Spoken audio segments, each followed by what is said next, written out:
Okay. Aha. Okay. Aha. NCC 2025. The Battle of Kings and Queens is gonna begin this December. Let's check this out. Rihanna.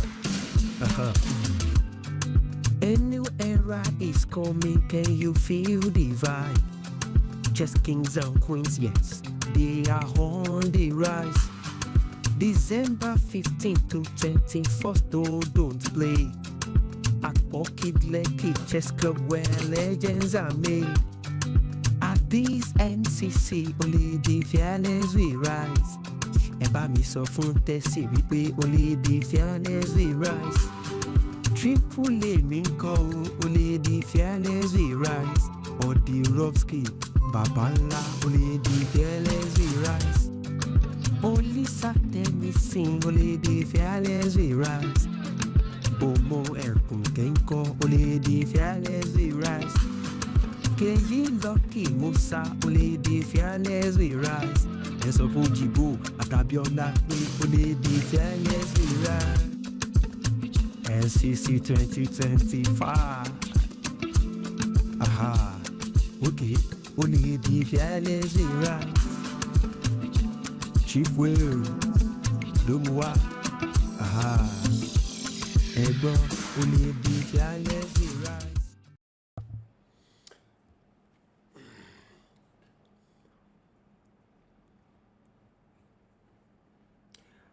Good day, everybody. My name is Oyeleya Olawale, and sorry about that. The game is about to start, and we need to take this camera out there. Just give me a second, and we should put it on one of those players before the game. So just give me a second. I'll just be right back. I just have to change the camera, and you can see me how I walk from here to where the playing venue, and just watch. I'm going to leave from here to the playing venue.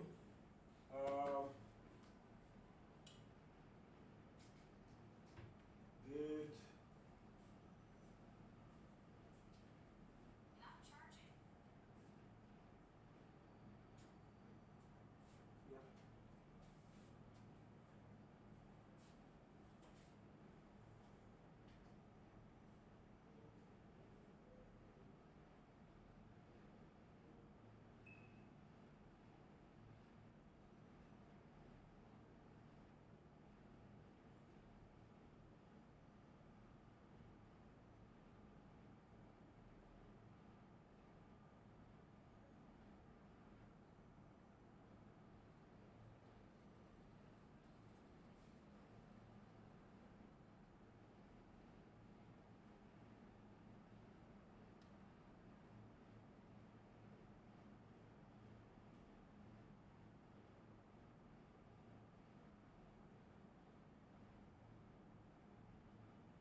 Okay. Yep. I'm back here, ladies and gentlemen. I just have to go set the camera for the players, and they're about to sit down to start. Let me quickly check on my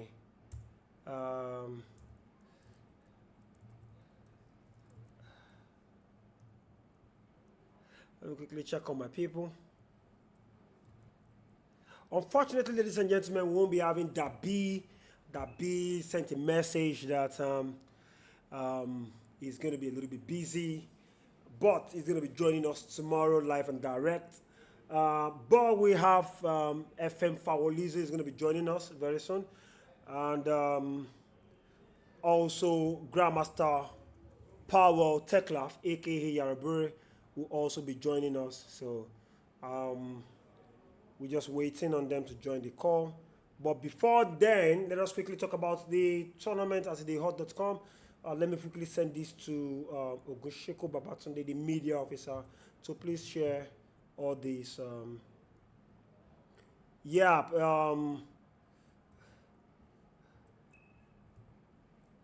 Give me a second, please. Round 8. Kindly share. Okay, good. So that's maybe in the men's category. At the moment, Abdulrahman Abdulraheem is still leading, although the standing has not been fully updated. But he drew his last round, so he's going to be having 5 points. Fen Balogun lost. Papa is going to be probably second. Papa is going to be second, definitely. International master. Sorry, the defending, the second, two people will be tied for second place. The defending champion, Tessie, winning his final last game, and Olarewa Jajibola is also going to be tied for second place because they won their games respectively. So they should be having a whoopee. Did Tennessee also win this game? If Tennessee wins this game, that will be a three-way tie for the second place. 4.5, 4.5, 4.5 each. And let me quickly check that. I think Tennessee won. What is it? Tennessee. Where are you? Tennessee won. So that means 3 players will be on 4.5 each. Wow. 5, just half points behind the leader of the tournament. So that is what we'll be seeing, ladies and gentlemen. And for the female, we already know that Quickpen is leading the pack. Yeah, that is it. Quickpen is leading the pack. Yay! Hey, ladies and gentlemen, let me just bring him up on the stream. First and foremost, he's fantastically looking, so handsome here on camera. The man you've been waiting to see all these years. I'm looking for a day we're going to bring him all the way to Nigeria. We have to bring this man to Nigeria. Give it up for Grandmaster Powell Tekla, aka Yarebore. Hey, how you doing, bro? Are you muted? You're muted.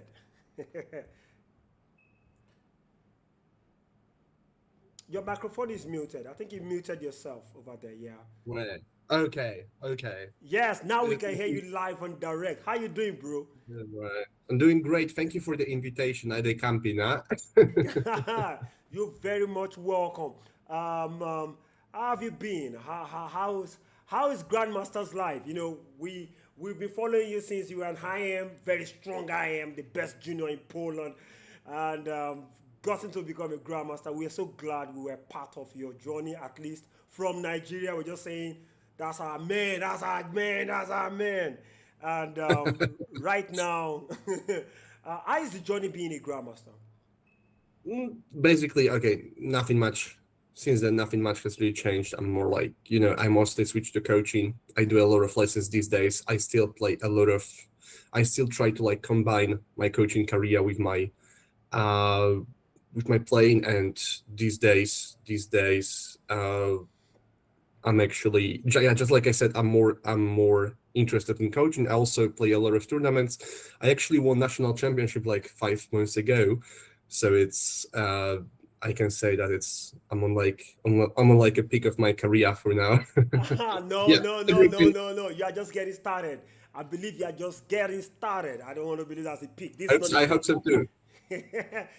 Congratulations being a national champion of Poland. That's a very fantastic feat, additional achievement to your belt. Anyways, I believe you've met 1 or 2 Nigerians at the Olympiad. I did, right? At one point or the other. Is there anything you can say about them?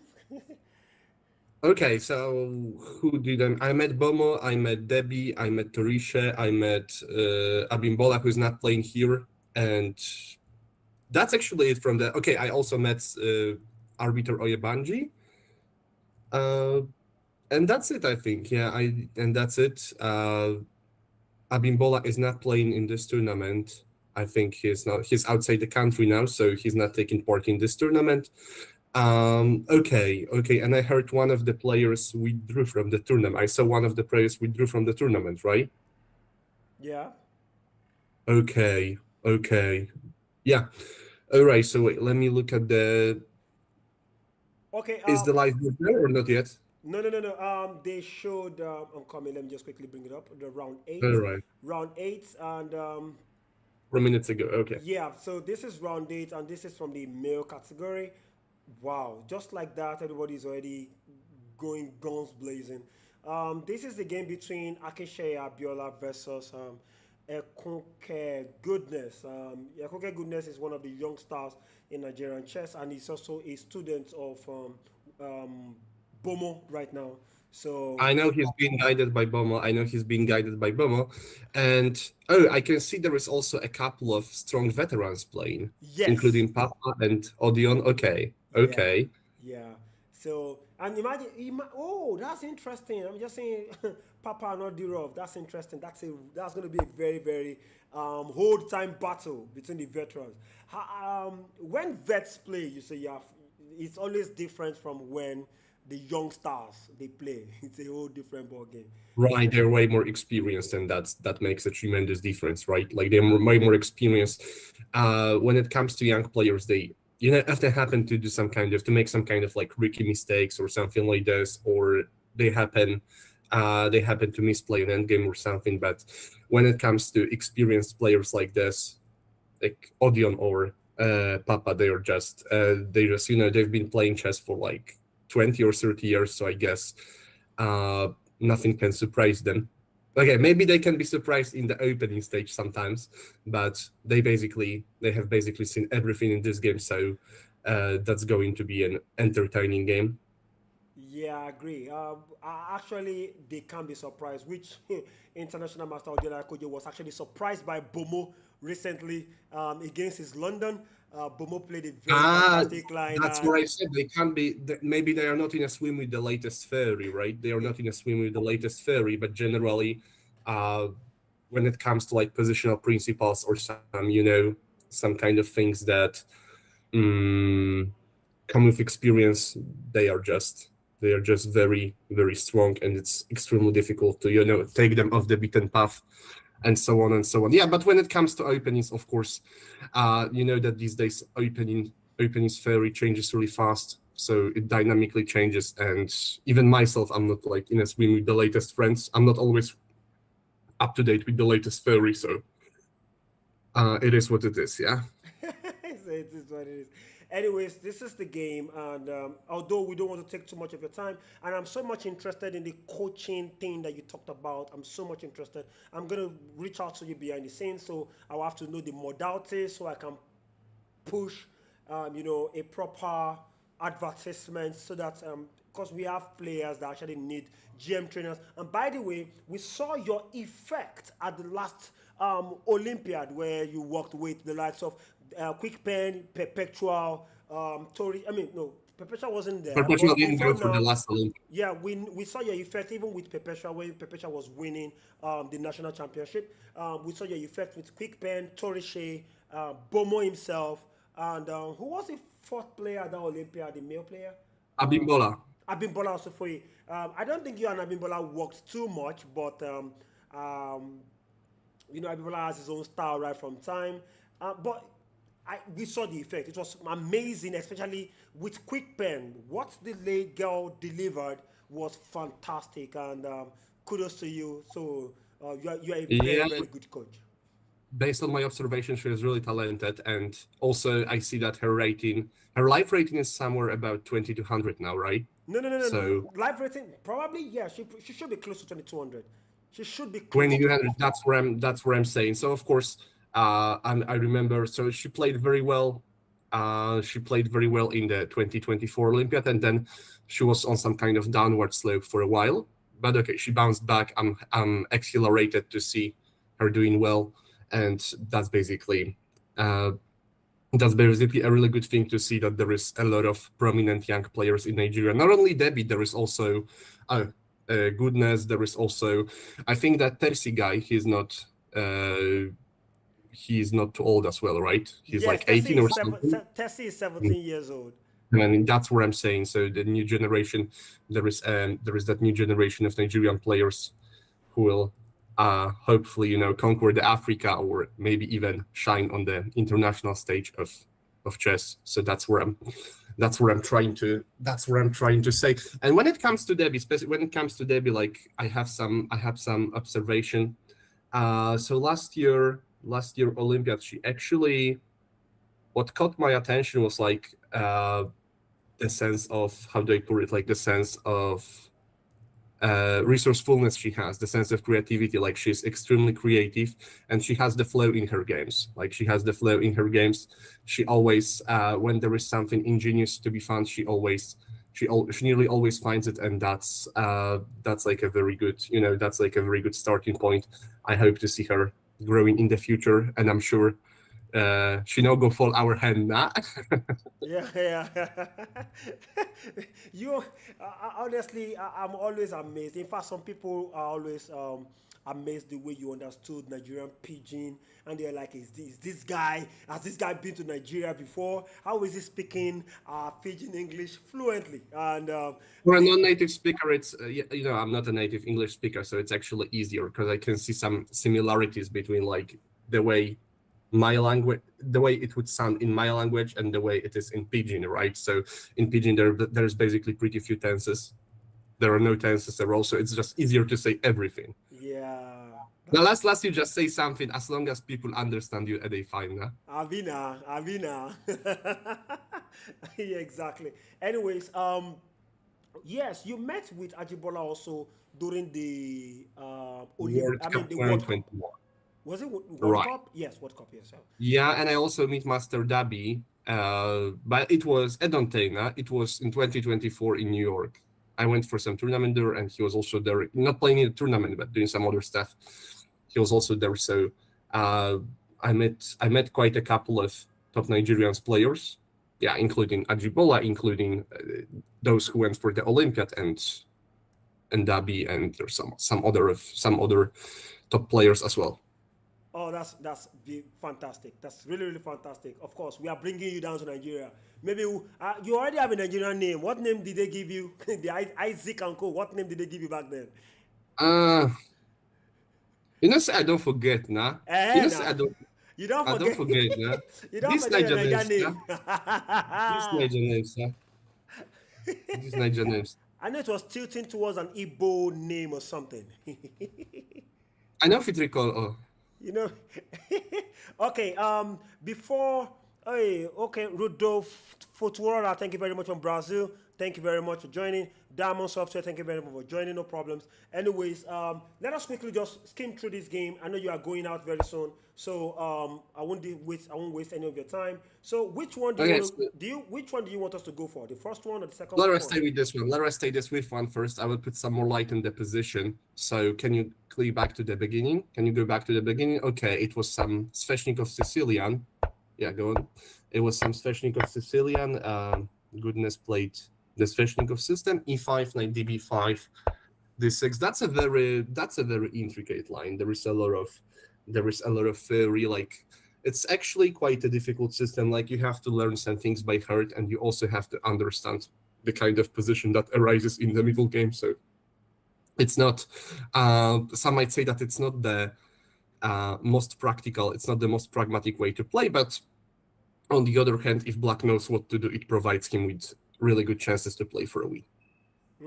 Okay, so we have A4, A6. That's also a line. Yeah, it's not the most popular one, but okay. From time to time, people play it. From time to time, it appears in some top games. So that's unquestionably one of the main lines. Not the one most frequently played though. Yeah, I agree. We have knight A3. He has to run back because that's in the square. And bishop E6 was played. Knight C4. Rook C8 and knight E3. And this is where they are. The knight. Okay. So now one of the knights is headed to D5. White just wants to size the D5 square. I guess after, for example, so now it's Black turn now. Yeah. They will either play bishop E7 or G6, and after that, White will probably play bishop D3, setting his minor pieces on the third rank so that he can castle, and then look for something like knight D5, or maybe some ideas with knight ED5. I'm not really sure. We will probably. It probably depends on Black's response. So That's generally it. So there's still much more within the theoretical main field. So we go down to one of your lovely guys. Of course, not the first one. I don't know, maybe you know him, Okikpo Bartolomeo, but I definitely know you will have heard of FIDE Master Abdulrahman Abdulraheem, Triple A. I don't ring my bell now. The name don't ring my bell. Oh, I think if you played him on League Chess, probably he uses either the best smile. Yeah, yeah. Aha. Yeah. I'm familiar with that. I'm familiar with that handle. Okay, so white went on to sacrifice a pawn, but it's not actually a real sacrifice. Now after c5, the a5 pawn can potentially become a sitting duck after bishop d2 and e4. So it feels like. How did he even get here? Sorry, d4 knight f6. It was some semi-Slav defense, I guess. Yes. Yeah. Semi-Slav defense, bishop queen c2. It's still theory. It's not like they are exploring something new. a4 is one of the moves. a5, ba5, and then c5. Oh, nice. c5. This move has its pros and cons. One thing is that after c5, okay, we shut down the light squared. We permanently shut down the light squared bishop. But on the other hand, it makes it easier for black to push e5. So let's say they retreat the bishop to c7. Now there is an idea of e5 and d4. So it can potentially turn against white. Like if black gets to play e4, there can be some little problems on the king side. But I guess Emmanuel knows what he's doing, because yeah, he's just blitzing out. He's just blitzing out his moves. So I guess it's nothing new to him. I guess he studied this line before the game. But do you agree that there are sometimes players can be psychological, blitzing out? I mean, not responding very fast in their openings, knowing fully well that they understand what's going on, but they'll be acting like, well, I don't think I understand what's going on. I think I'm on my own, but they are still within their opening prep. So it might look as if maybe black is not in his opening prep, but it's also very possible that he actually knows what he's doing, but just using that psychology of like, let my opponent think that I don't know what's going on, and probably use it against him in a not too distant future. Well, it happens sometimes. It happens sometimes, but I feel like both of them know what they are doing. And it's like after bishop c7, I actually like when I look at this. So a4, a4, a4, a5 is a typical plan, but I don't know if it's just like his preparation, or maybe he saw this idea somewhere. It feels like it's a very typical idea, but I'm not really sure if it's so good in this position.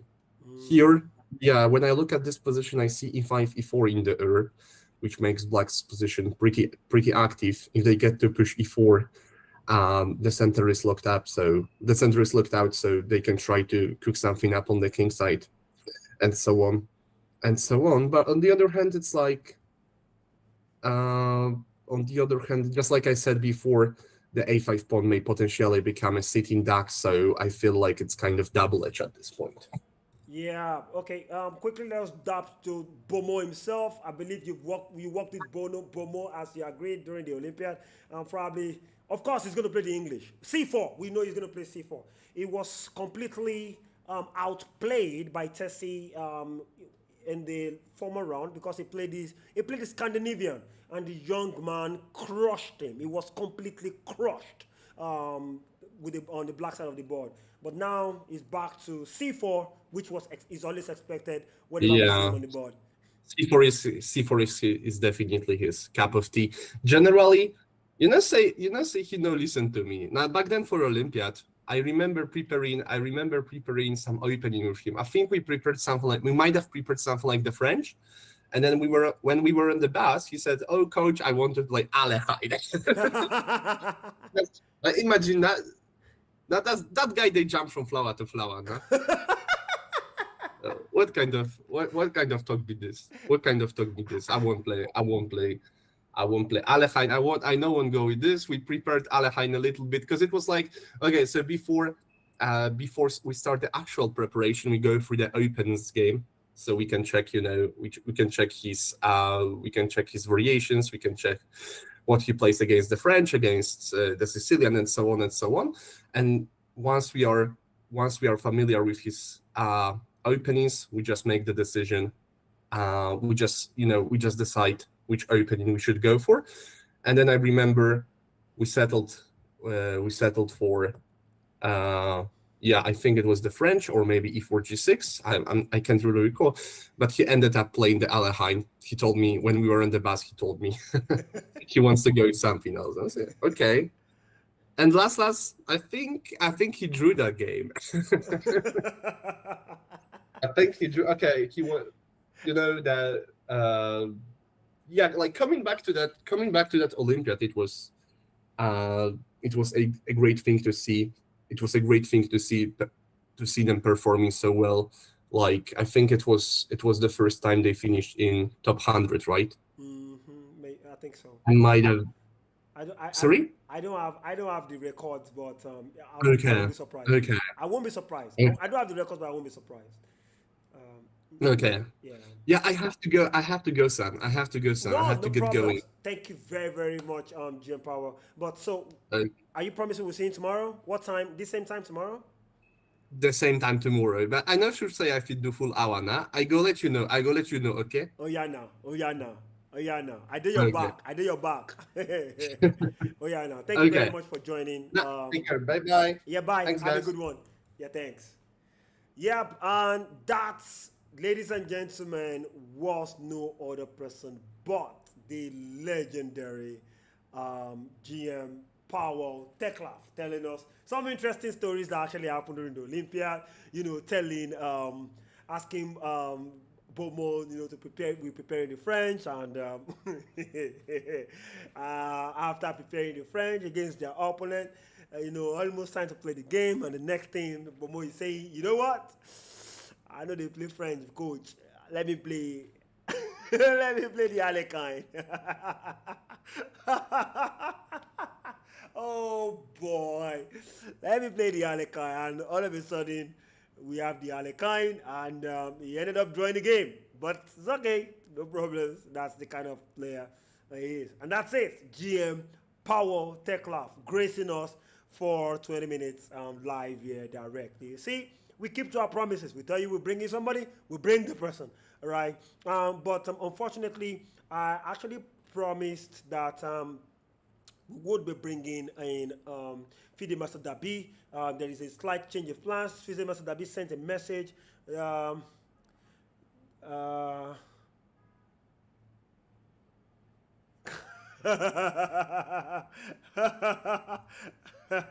Okay, understandable. Okay, sorry, give me a second. Let me just quickly. Yeah. We are waiting. Okay, Dabi sent a message. I'm going to read it out loud for everybody, for you to know. Let me see. I'm sorry. Dabi, where is he? He actually sent a message that I won't be able to make it today, but is promising that it will be here tomorrow. I'm coming around to just make sure that I'm right with. Yes, he sent a message earlier that please let's make it tomorrow, and I said okay, no problem, sir. So we're expecting Dabi tomorrow, guys. I'm so sorry, apologies as regards.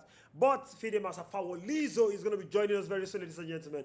And Teklaf will also be joining us tomorrow, will spending more time with us tomorrow. And interestingly, we'll also be having International Master Olakwe Bumi in the flesh. He's going to be coming there, he's going to be in the studio tomorrow, and we will be, he's going to be here talking to everybody. Definitely, imagine International Master Bumi Olakwe with Dabi beside him, and giving us stories of what happened in the time past during the eras when they were decimating everybody up and down. They are, going out of the country, and also looking at these games with us, telling us what is good, what is bad from the top-notch analysis level. And me here I am. Lakwita will also be here. Don't worry, guys. Lakwita will also be here. So we can bump together. But me, I have to break things down for the babies that probably just saying chessboard for the first time.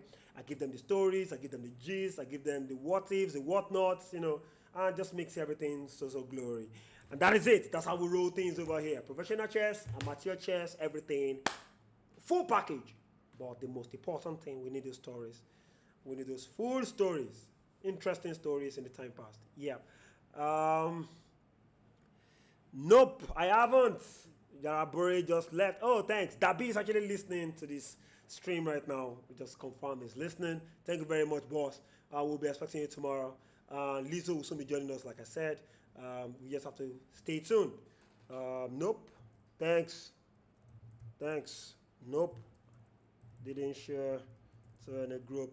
And so if those of you that just joining the stream that you've missed one or two things about GM Techlaf with a little bit of his pidgin English, you can just go back to the beginning of the stream and just listen to him talk beautiful chess. And he's a coach also. We know he's a coach, but I never knew he already went like 70% into coaching. I never knew. I thought it was just 30% coaching things, but now that I know he's fully into coaching, then we will definitely look into it. I'll talk to him. We'll make some arrangements. So if anybody wants a GM level training, just reach out to me. Okay, reach out to me, then we'll walk into it. Yeah. Somebody's saying, wait, hold on a second. Did I see this chart is saying blah blah is saying Bartholomew to win, Ajibala to win. Okay, some people are putting in their what is it called? Their predictions. Yeah, predictions. Please predict and win, or else I will take your money away. I'll take your money. And those of you that won the prediction win, round two that have not received, that have not gotten in touch with me. You are very I say unto you on your own. Fawolizzo will also be here tomorrow morning, guys. He'll also be here on Sunday, so he's not going to just be here alone for today. But he's gonna be here on Sunday in the morning. I hope Boomzo is also here in the morning. Of course, Boomzo, we're gonna hold him down all through tomorrow. We'll hold him here. He goes nowhere. You know what I'm saying? He goes nowhere.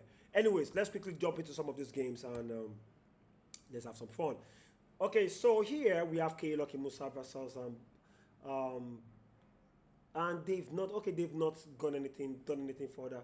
And this is the battle of national champions also. National champions, a very fantastic battle.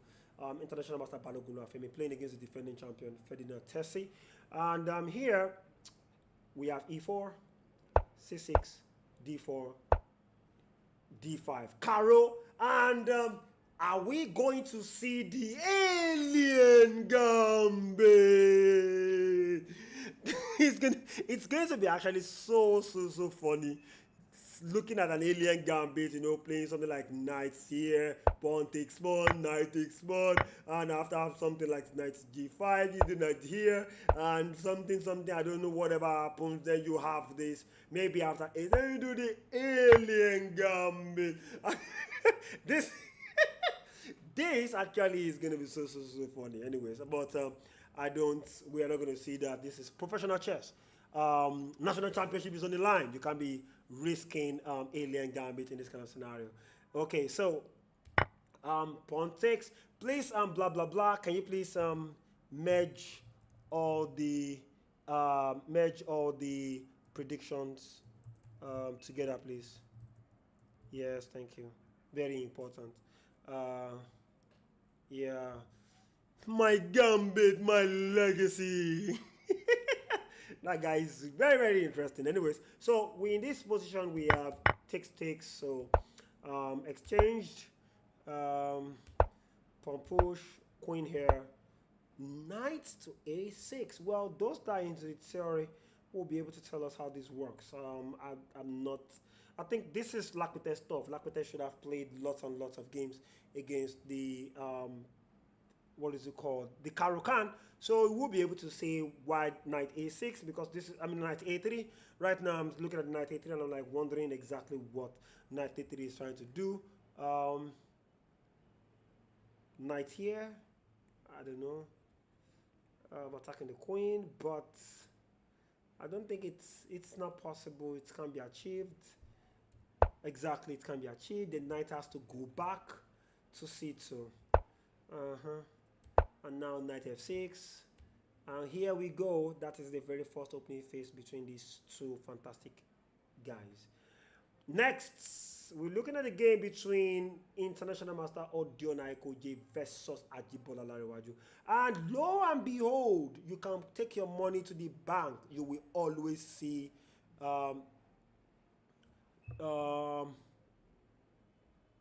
okay, great. You will always see the London. You definitely will always see the London. And do we have the London? Yes, we do.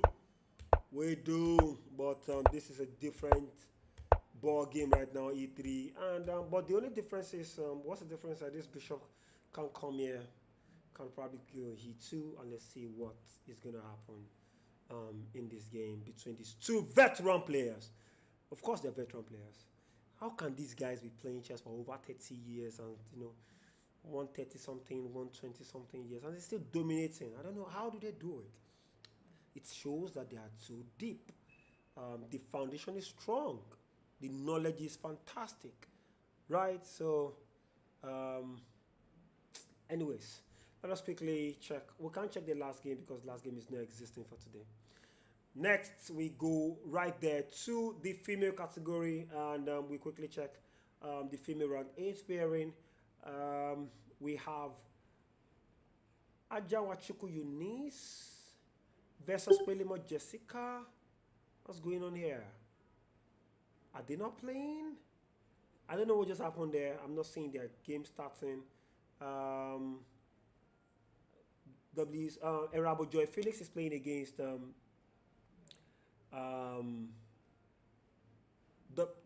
is playing against Fawolizzo Torishemoa, who is a defending champion. And let's see what that is what's happening there. And we have the d4, d5, e3, knight, f6, bishop, d. Okay. Not this. Not what I was expecting, anyways. And there will be a time there will be an f3 coming at one point or the other. I knew it. And coming at one point or the other. Knight g5, knight g3, attacking the bishop. The bishop moves away. E4 immediately. Pawn takes, and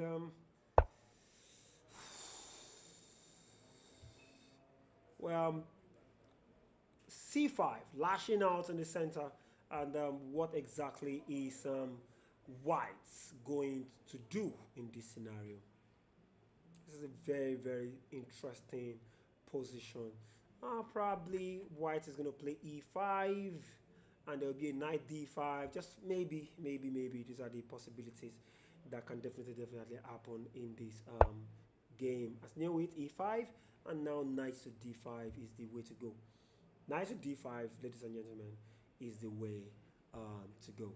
So let me quickly go to the next game.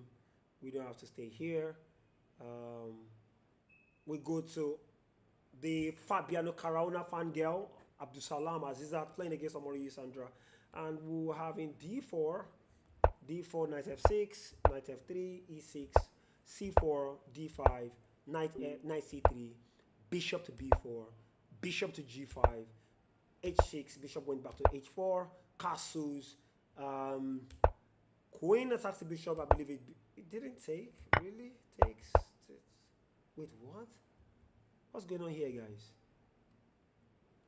What exactly is going on there? Pawn takes. I expected him to take back, but no.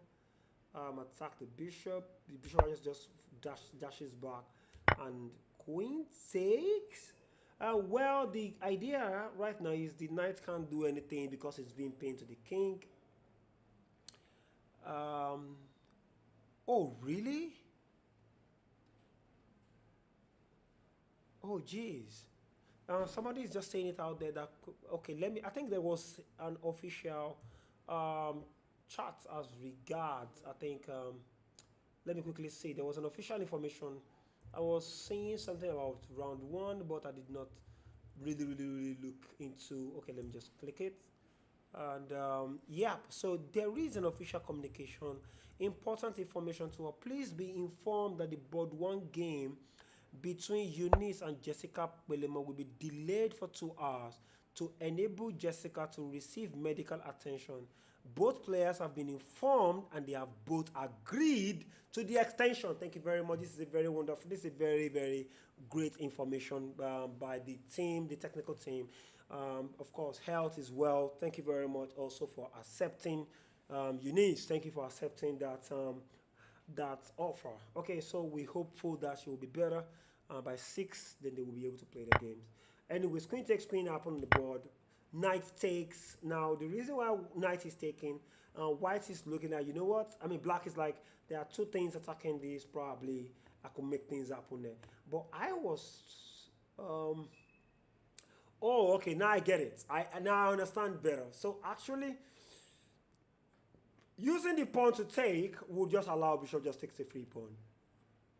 But right now, it's a tempo, and this bishop has no, what is it called?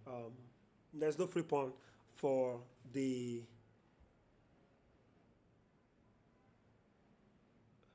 yeah, there is no free pawn for white right now after this beautiful knight. Jumped into d5. That's a beautiful, fantastic play there. King. Okay, so the queen is not on board. So white decided, you know what? Instead of bringing my rook here, which I feel should be a very good idea, instead of bringing my rook here, I decided to just move the king one step forward. Well, will the king be safe at the center? Knight out, attacks the bishop. Knight takes immediately, and after pawn takes, then bishop goes back. And this is where they are at this present point in time. Bishop goes to d6. Anyways, the question now is white going to capture, or we prefer black to capture first? Yes, the diamond software, it's agreeable. This tournament is 100% not easy. Not easy at any point in time. Wait, hold on a second, let me check my video. Oh, my video just went off. Let me check it again for my wonderful guest in case he's joining. Let me see.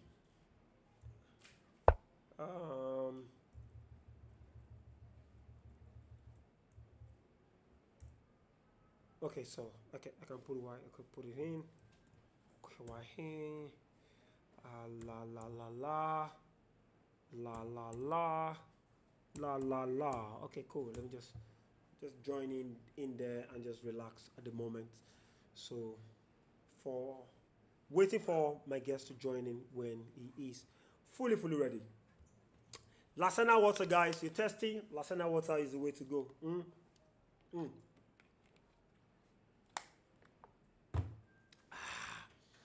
Okay, cool. Good.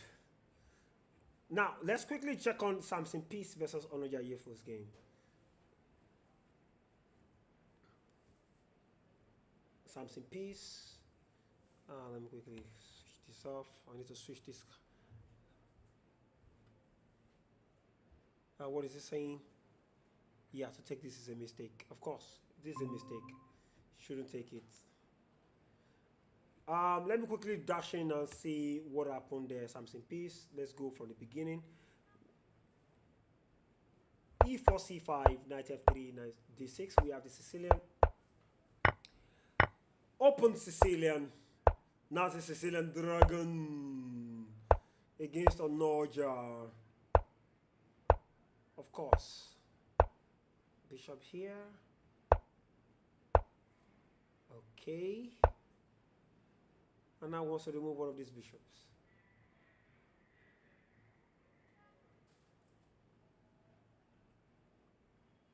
Oh. I'm so sorry, Paula. I'm so sorry. Knight E5. Is it Paulina? So sorry about that. So sorry.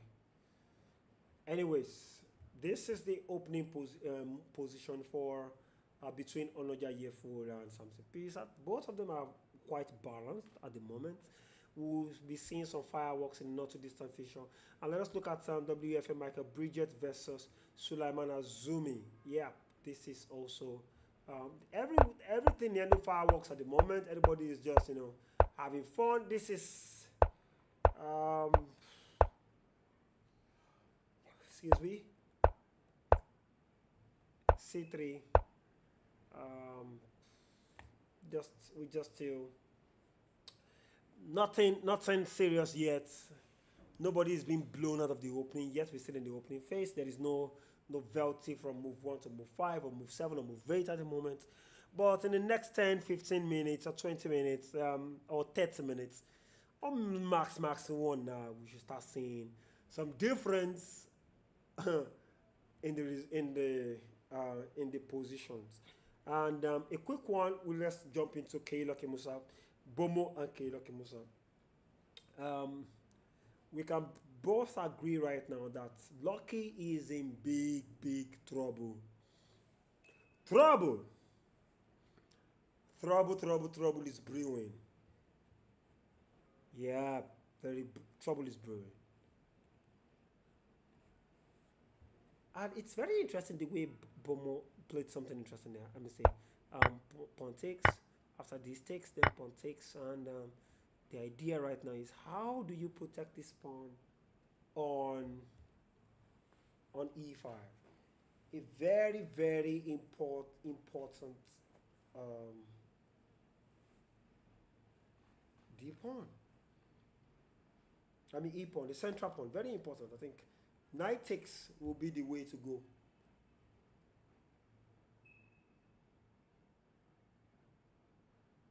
Oh, Diamond Software. What's the name, please? What's the name, Sir Diamond Software?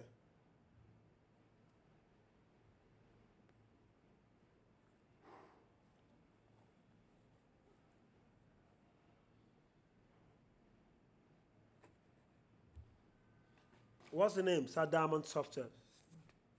Actually, we can make that happen, but I need to know who will be putting up on the live stream. Ah, Mr. Idi Amen, how you doing, sir? Okay, let me bring you up on the live stream. Can you please send me a message on WhatsApp so I can send you the link? Send me a message on WhatsApp, please, so I can send you the link. I think Keiloki Musa might be in a little bit of is in an uncomfortable position at the moment. Uh, very uncomfortable. White is so fantastic. Knight can join in, and all his pieces are almost developed. Black is still suffering. Now he has to look for a way to defend the pawn on e5. Let me see if Mr. Idiama sent me a message. Oh, my number. Okay.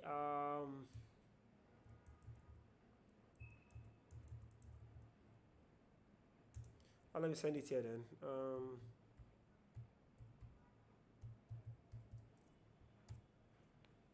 That's my WhatsApp number.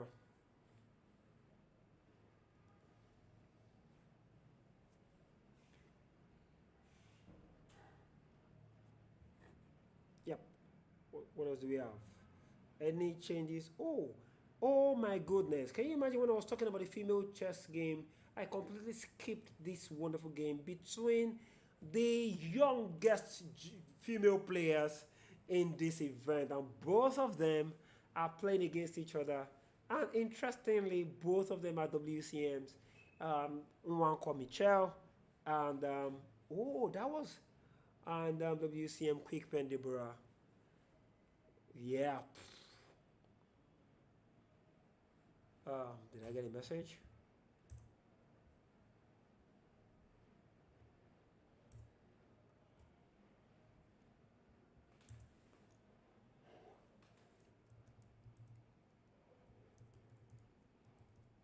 Okay, this is going to be a very fierce battle between the two of them.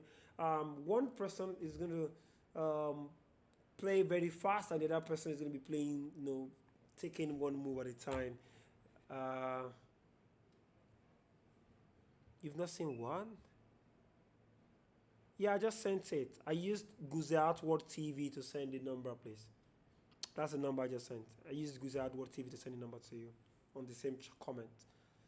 Yeah.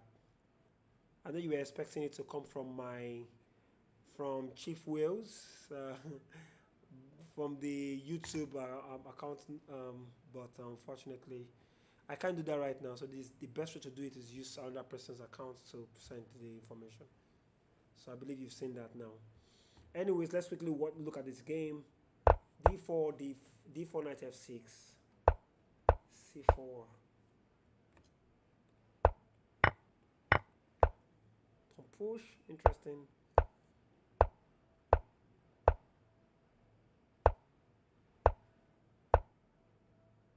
Mm-hmm.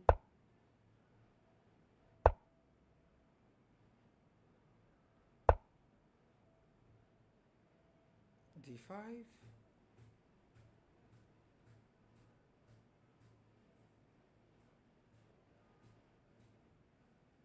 How come? I don't understand. What is happening there? I think there is a technical glitch somewhere. I need to talk. Lizo Baba. Lizo Baba. Thank you very much. Thank you very much. Yes,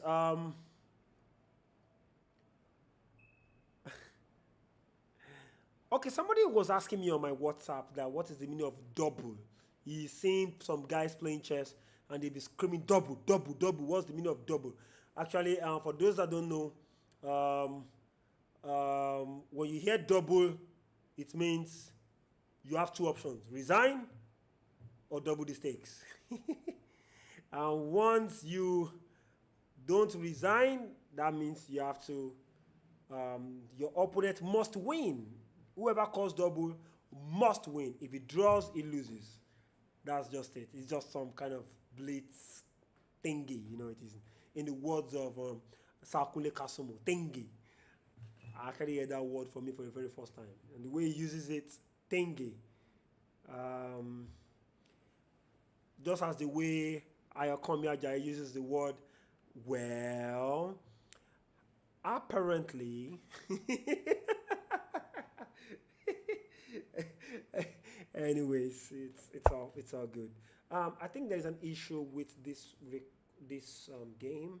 I need to get to, because it's not being recorded as live. I need to get to the technical team to look into it. Probably there's something wrong with that move D5, B6, and E4 that was played, because it's not recording them as a live move right now, showing that the last move was knight A5. So can you kindly give me like a few minutes to sort that out so that we can have the full correct game. They might not know they have that glitch, but we just have to sort it out. Give me a sec, I'll be back.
Okay, guys, I'm back. I'm back.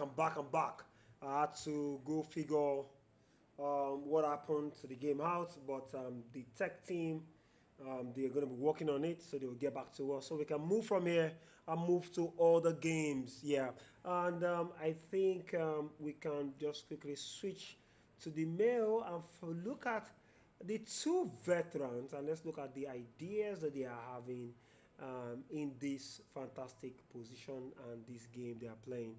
And over here, um, we mentioned this queen attacks, forcing exchange. He doesn't want the queen exchanges. From push, knight attacks the queen. Queen just dashes back, attacks the bishop. Whoa, whoa!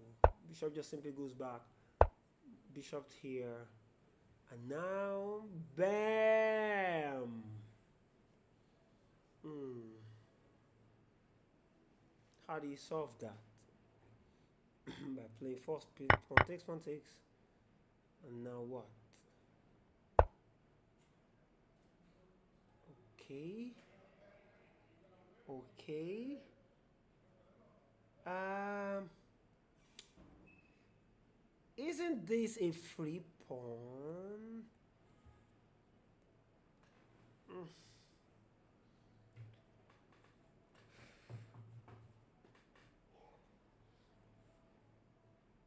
Mm, yeah. Well, actually, I was actually expecting this other D knight, not the one that is already doing the very fantastic job here. It's black nothing. I'm already afraid of for black right now. I'm afraid for black right now. What's going on here? And look at the two of them. Look at how. Look at them. Uh huh. That adjustment,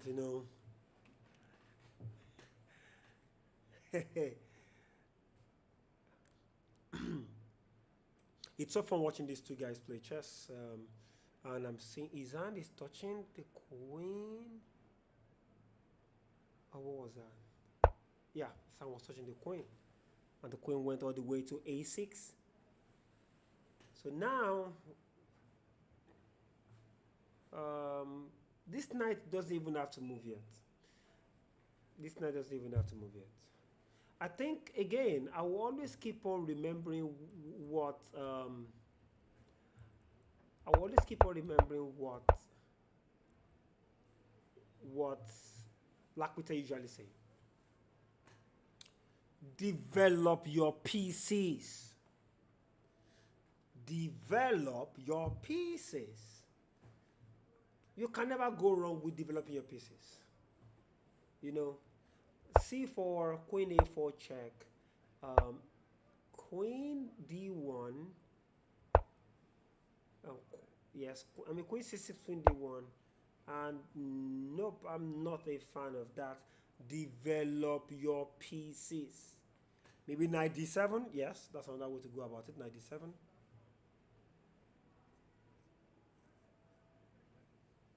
Excuse me. I think something is off. My eyes.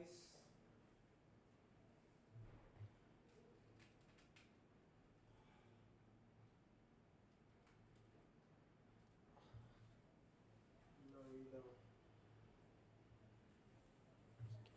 Sorry as regards. I think this is a little bit better because I was having some kind of reflections coming into my eyes over there. Anyways, we were saying queen d1. Um, I was saying knight d7 for black. You know, with a nice f6 idea. Still good.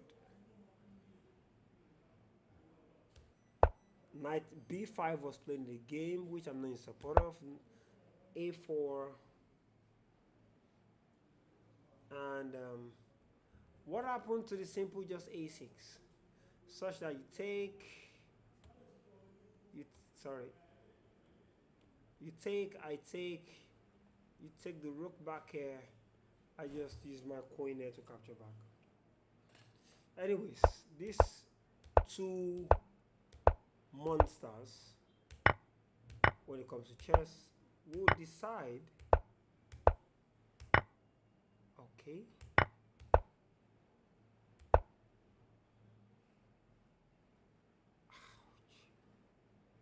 C4. Pawn takes pawn. Knight takes pawn. Nope, not yet. Not yet. You don't want to do pawn takes pawn as black. We don't want to do pawn takes pawn as black. So he has castled. And do we need to castle first before we push this pawn? Yes, I think so. Castle first, then if the pawn is still waiting for you for itself to be pushed, now we can push, and that is going to be a real pain in the neck because that's a passed pawn, ladies and gentlemen. I'm actually scared for black right now, allowing a passed pawn against the greatest of Durovsky. This is so scary.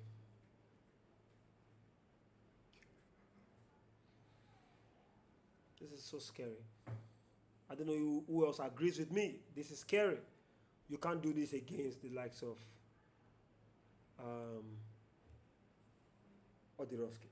Can't be having this kind of games or this kind of weaknesses against Oderovsky. Or should I call it, no, Trump? Yeah, Trump.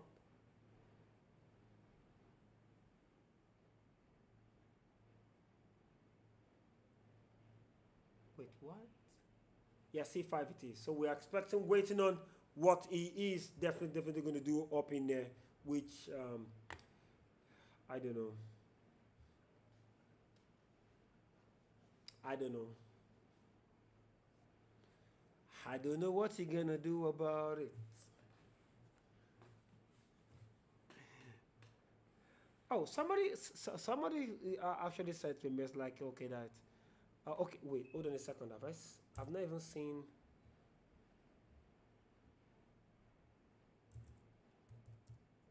I've not seen Mr. Diamond's message.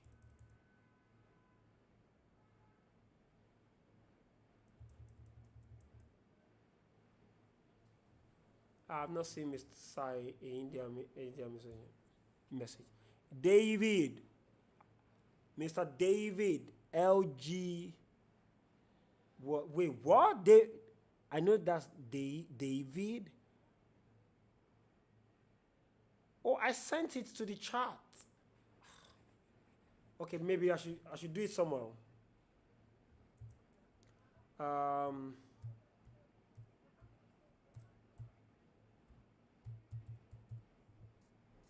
I think probably you can put the O in the beginning.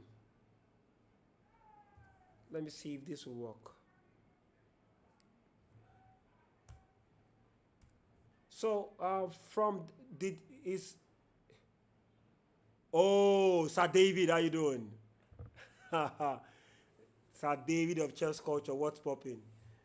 The man that wants to run away from playing. Okay, so I just sent the number, but I sent the 1031577745. I don't know if you could see it. Did you see the 1031577745? Place Diamond Software. If you saw that, acknowledge by saying yes.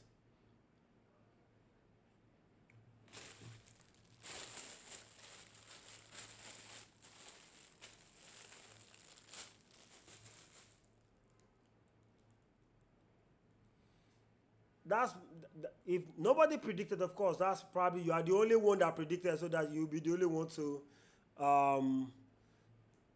that will win the prize. So if you if you see 1031577745, then just put at the beginning, just put 08 at the beginning. Just use 08 at the beginning, then you have the other numbers. So that's a good way to beat YouTube.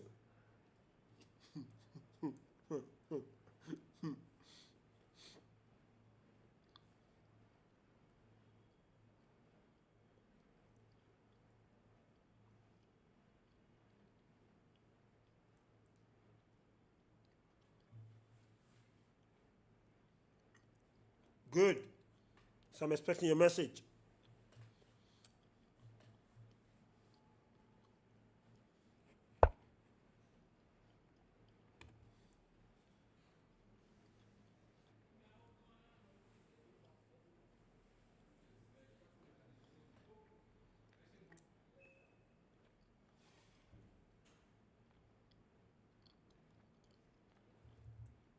Ian, Nigeria said the draw will win. Of course.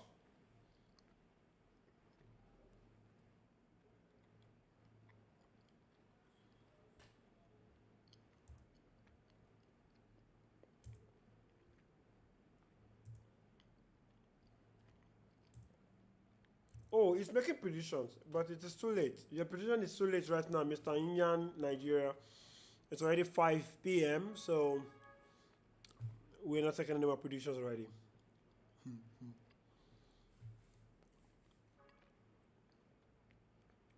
And we hope blah blah wins. If blah blah can win, I mean, if blah blah has to win by getting at least one prediction correctly, or else you have go.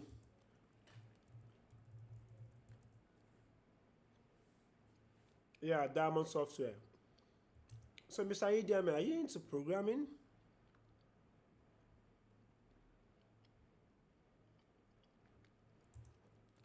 I hope you are in a well lit space and good network.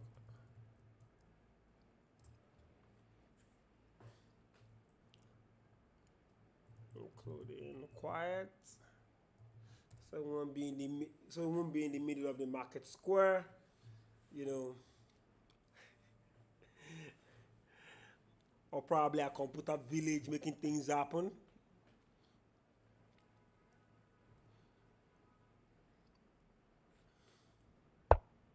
Oh, did you just say the volume is faint? That's strange. How about now, guys? Is the volume better? Is the volume better, please?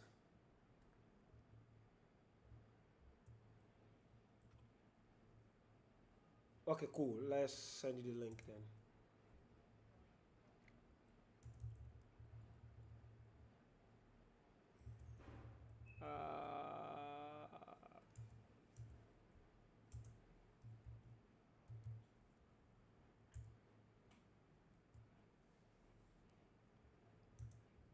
Mhm.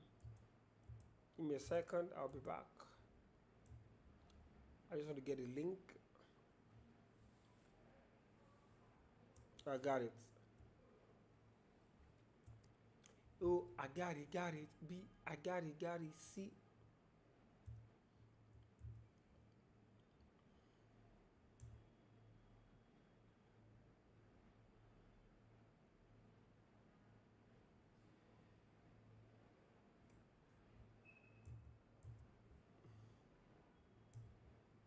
Just a second, guys. I'm trying to send the. Yep, and I've sent it to Mr. Idi Amen, so he can also join. I'll wait for him, so we can listen to him and what he has for us. Oh, did he just say not better but manageable? I think is. Are you sure it is not from you? Because over here I'm seeing the bar. The bar is very very high, so I don't know. Wait, do I have? Yeah, it's only my USB that is out there.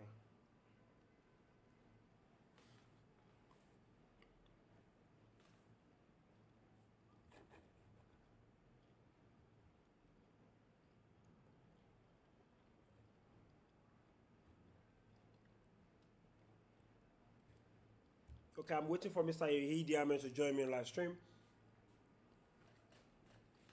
Let me share this screen first.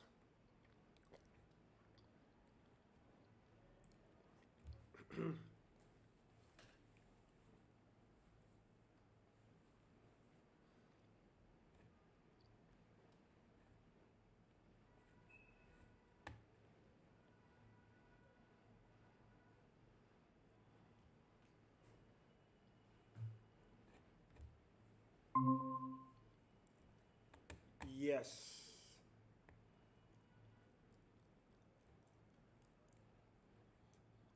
Mr. Idi Amin, how you doing, sir?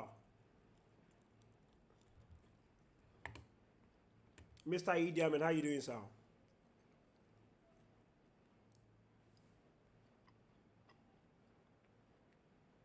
He's muted, ladies and gentlemen. He'll soon be back. Maybe he's trying to stay in a very comfortable place. Anyways, this position for black is looking so scary. White.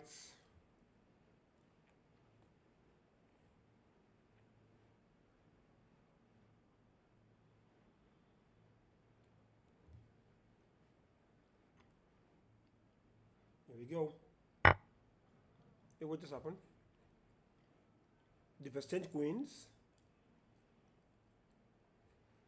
Mr. Idi Amin, okay, I think he's setting up. Ladies and gentlemen, he's setting up. He will soon be here with us. I'm saying his video, although it's looking black and white. So, don't worry, just hold on.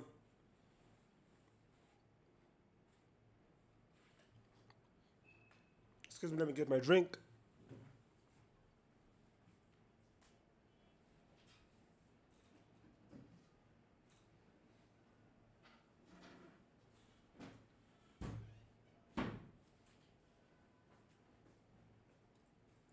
Yes. Aha.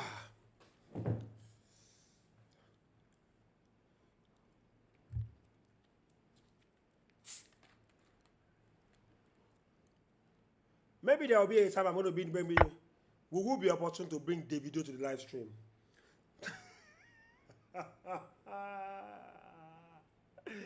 But wait, which of the Nigerian artists actually knows how to play chess? Which of them? We need to find out. I know Basketman doesn't know how to play chess as a comedian. I know that for sure.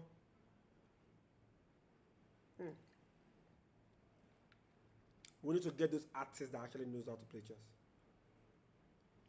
How they quite important.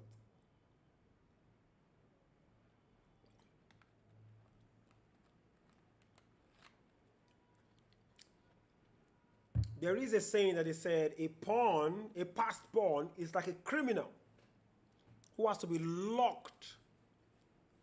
You lock it with a fantastic key. You have to lock it with everything you have. Once you lock the past pawn, now how do we lock this past pawn? Is a very big question that Olariwaju Ajibola is going to be looking at for the rest of this entire game. All right, can you hear me? Yes, we can hear you finally, Mr. Idi Amin. How you doing, sir? Yeah, I'm all right. Can you see my video? Yeah, I can. I can definitely see your video. Okay. Yeah, Okay. so... Hold on a second. Let me put you out there. Ladies and gentlemen, Mr. Idi Amin is with us. And action. That is the man, that's the face behind software. Wait, hold on a second. Are you a software developer or something? Are you into tech? Yeah, I'm into tech. That's what I've been. I have over 15 years experience in the business. How many? So hold on. How many years did you call it? Over 15 years. Oh, that's interesting. So what pushed you into tech? Is this something you studied, maybe computer science in the university? And No, I didn't. I went into tech because I was looking for a space where I could really put my mind into and be creative. And there weren't many spaces, so tech was enticing and interesting. Moreover, as a chess player, you want to use your art in interesting spaces. That's why I chose tech, and it's been good all the way. That's beautiful. So what part of the tech are you running? Yeah, basically I do all aspects of tech, but I'm not in, except the networking and DevOps space. I'm not an expert there, but every other area I have my major area is software development. That's my major strength, software development. Yeah. So it's good having me here. Thank you. So when you talk of software development, you're talking of the programming language like the C's, like the C++, like the Javas. Yep, that's right. That's it. Especially Java. So it's been interesting. I like creative. I like creative work because it makes me interesting, and that's why I chose that aspect. I didn't do it in university. In university, I studied something else. What did you study? I studied geography and regional planning. Oh. Mm-hmm. Or actually, geography, information systems, that's right. But I've tended towards software because I enjoy it. Wow. Well, actually, I just thanks. I delved into tech this year, and I think I started. Yeah, I started full stack software engineering, and basically what we were being taught, the HTML, CSS, JavaScript, React, Next.js.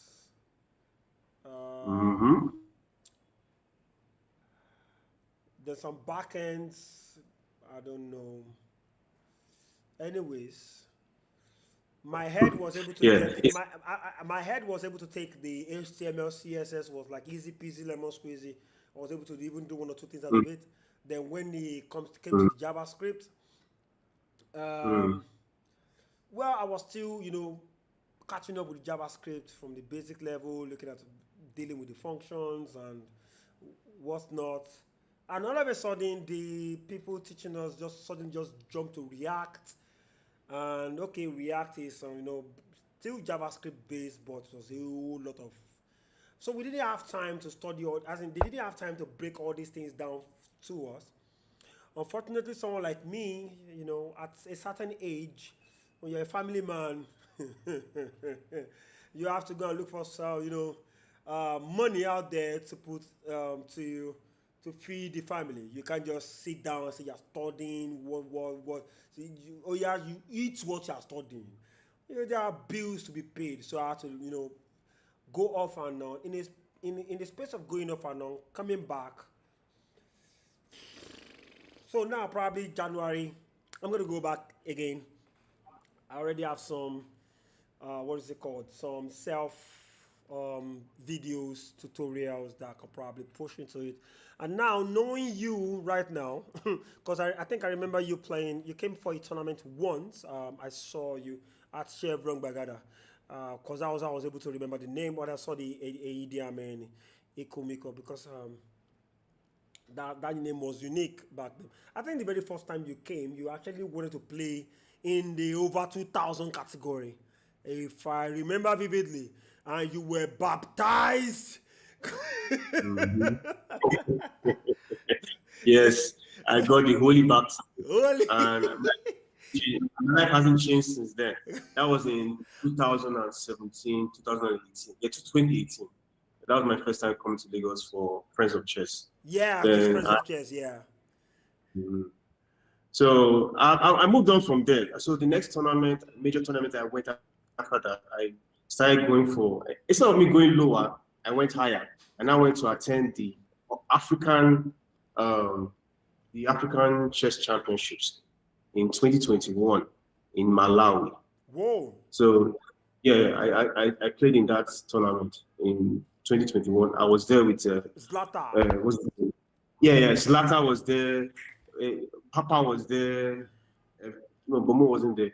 No, and then this year, so we had a good time, and I got a score of 4, but I think I scored 3.5 thereabout. So I didn't stop, and I came for the next African Chess Championships in Lagos 2022.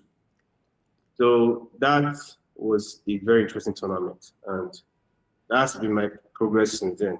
So on my chess journey, I have had to uncover areas that I need to improve on, and my major strength is tactics.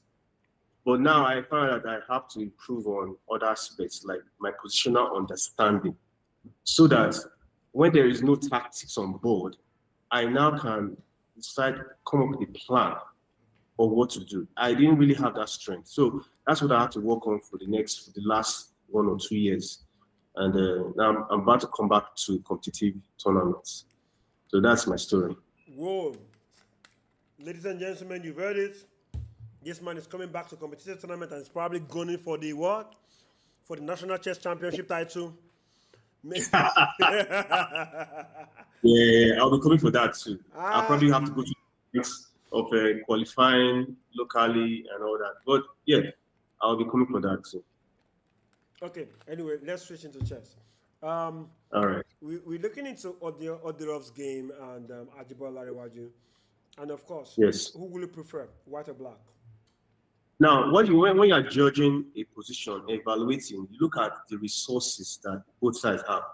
Now, I can see that white has more resources. Let's break it down. First of all, white has an open file.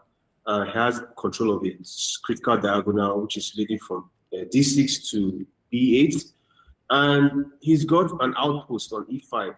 He's got this bishop here. This bishop on g2 is can be better. It could be better. It should be put in a better diagonal. It's not doing much there. And he has an open file on the king side. So I told you that white is better because he has more resources. He even has an open file on the g file. So we have to look at the resources. What does black have? Black has an outpost, a diagonal. That's it. Doesn't have much going on. See, that is what makes the difference between two players. How many resources do you have? So I prefer white in this game. Now, what white should do is bring more forces to the king's side, because that's where his game is at now. He has got three forces, and he can start an attack by throwing h4. Just blast open that king side, and that's the next. I expect that to happen very soon. The knight is the best defender of the king, so it's good he exchanged that knight on d7. Okay, that knight is free. Or what's going on? Am I dreaming? The d7 knight is who's to play? Okay, it's a papa to play. Okay, so that knight on d7, we can get rid of it, and they get rid of the two knights. He will have a good attack because those two knights are really good defensive pieces. So I have to look at the resources and I have to figure black. So h4 is coming, and then we have to look at the checks, captures, threats. But what did he give up? Okay, he took out the bishop. Oh, that's a pity. That's a pity. He took the bishop. So now he has to leave without his bishop, and black will take over the b file by bringing his rook to b8. And there could be a counter attack on the queen side for black, which is critical. So first of all, white has to make sure that threat doesn't happen. Maybe he should quickly take over the b file, but he should not be distracted from his attack on the king side. As soon as he can, play h4, but also be watchful of black's penetration on the queen side through the b file. So this is a very interesting game. And right now, what I would do is I would take knight and d7. Yes, knight and d7. That was a good move because he can go a fork, can do a fork, and take one of the defensive pieces off the king side. That is all you want to do. Get rid of the defenders and make your attack successful. So at this moment, how can you threaten this knight on c4 that is threatening your rook? You need to threaten it back. Chess tells you that follow a threat with a threat.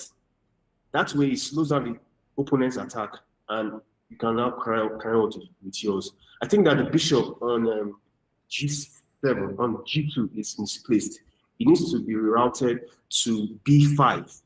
That is where to get a good, to have a good prospect from there than on g2. Open that file, leave that file for the rook on g1. Maybe the bishop can take the knight on c4. I think that's what you should do now. So I think rook c3 soon, and then the bishop back to f1 to take out that knight on c4, leaving the king without a defender and a possible good attack. Yeah, you said we should counter attack the knight, but the truth of the matter is, I feel there is no basis for counter-attacking the knight. It's um, the knight is absolutely, well, not doing so much on C4. So why not just rook B3 and just ignore? Okay, yeah, so I agree with you on that. I think that rook b3 is good, but I think the bishop should come on that get rid of that knight, because you don't want the knight is not going to be threatening. It's not going to be threatening much. I think it's going to be out of the game much more. But funny enough, the thing about b3 is that the knight has an attack when it goes back to a5, Oh, wait, threatening the rook. Sorry. I'm so sorry. I thought I saw something interesting. It is White's turn to play. Mm. So what happens? Yes, yeah. What do you play? What do you play after knight check? Oh, you just go king. You just go king. King h8. You just go king h8. Yeah, that's a good one. Man. So king h8. Yeah, because No, actually, no, not king. Because I was thinking, if the knight comes over here to say check, remember this one is hanging, we don't give a hint. Now, the problem is if the king comes to g7, we just do knight takes with a check. So, so by the time you take back, then this rook simply just disappears. And also, after knight check, if the king comes to what is it called? To f8, then knight check still doesn't do anything that much because the king still comes closer and still mobs the knight. Maybe from here you cannot play rook here, threatening to bring the rook somewhere here. But I think just instead of disturbing yourself too much, the knight fork is still there. Either it's a fork on the king and the rook, or it's a fork on the knight on the king and the bishop. Although king can come here to stop all those nonsense. I think rook to b3 should be the way to go for Odorovsky right now. It has nothing to do with this knight should just stay there. It's not doing anything for us. Yeah, so b3, then the rook attacks the knight on d7. The knight jumps to x6 check. King moves to h8. And what are we talking about? Well, white is still good. It still has the b5, can penetrate on the b7 and threaten something on that side. I think we should just look at ways of penetrating. The bishop on h7 is still it can still do some damage if it's not checked. What do you mean? Because it's a very good diagonal leading to the king. So that's into consideration. And just allow the rook to come to b1. The rook to come to b1. So I think the best bet is just to, at this point, yeah, b3 is good. Let's just take b3 and move on from there. But I think the bishop on g2 is misplaced. It should come away from there, come to g1, c3. And even c3 leads to, you can actually activate your pass pawn, but it's too early though. But you can activate it just to create problems for black. But b3, there's no threat from the knight, and you can actually start. But b3 is much more accurate though. I think it's more accurate because it's more active on b3 than on c3. So I would say that. So overall, Odorov has a good game. I think that activating that kingside attack should reach for, should come at whatever cost. It should come. Now it's up to black now to do something. So he plays c3, which is good. Now, what's going to happen now? c3, the knight doesn't go anywhere. What should black play? Black should play his rook to d8. Okay, he played them. Why did he play them? He's trying to go for, trying to, well, try to prevent a check so that he doesn't lose any material. But I'm actually saying that if white doesn't do something quick, black can really strike back, and that will not be good. Because black has some things going for him. He has a good outpost on C4. He has a good diagonal. He has a good file on the B side. So those are things that should work for him. I agree. To an extent. Yeah, so that's black has to act fast. So another thing is now okay fine now that the king is here, it's more like he wants Yes. to um, force because the knight can come here. What just happened? Oh, what? He had okay. Oh, That night was he just so you see that's another thing. Look at it. A discovered attack on the rook. what are we talking about? That's a good one. That's a good one. So That was an oversight. And I that was an was oversight I from was the actually thinking that because we don't want this knight fork, right? Yes. And we're looking for a way to solve that problem. I can't even find the best solution to this problem. Now, the rook c3 here is understandable right now just because of this working on this diagonal. But anyways, I don't understand how this is going to work because right now it looks to me like if that actually did happen in the game. Yeah, so he played the c3. It was all about following a threat with a threat. That's how chess is. And he actually took oh dear. Okay, so that was a good tactics. Follow a threat with a threat. Actually, what is a good tactics? Black is I mean white is easily winning, but you see the problem I'm seeing here. Bishop can come at any time, right? Yeah, no, he can. And but the bishop is not going. He needs the rook. Okay, the rook on c8, trying to guide this pawn, but he can't even get to the pawn. So the bishop's not doing much on. It's not doing much on d3 at the moment. It's best for the rook to go and attack the knight, and or come to something, do something active. Than that check. That check is not useful. That check is not a useful check. Bishop check on d2 is not a useful check. She finds something useful to do. So what can be useful to do, like trying to get on the b file as much as you can. So you first of all attack the knight. So when the knight runs away, you now go back to the b file with your rook. So rook, and that's small. Okay, now you can go to the b file. Now you can actually start threatening something. The b file is the key to this game because right now, white hasn't got much going on in this attack. Black should play f6 to drive away the knight, or just go ahead with b8 and start pressing on this b file because you can actually black is pressing. No, black is lost. I'm not. I'm looking at. I'm not for both sides. I'm not partial. Okay. Let's look at for both sides. I can't see. I can't see any way that black wants to. I mean, black wants to I'm not seeing any way he's going to defend this. He has lots of problems. Lots of problems. Because if you think about it, this pawn is gone, right? And once that pawn is gone, it's okay. See, it doesn't affect us. This pawn is gone, and once this pawn is gone, this is very easy to reach. Apart from that, it's so also easy for white to play maybe f3 and play e4 and play d4. Now you have two beautiful pawns over here, to race to become queens. It's so I don't see. Yeah, I'm not seeing. So white is better in this point. Yeah, I agree. Yeah, white is. So in my own opinion, anyway, I feel white is.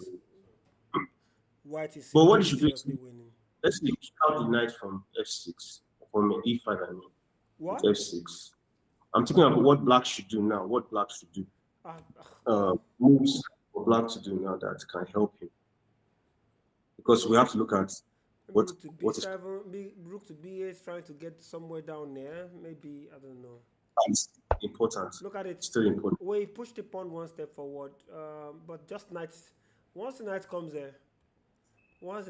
there, just munch this pawn. I don't see it. I honestly don't see it. I don't see it.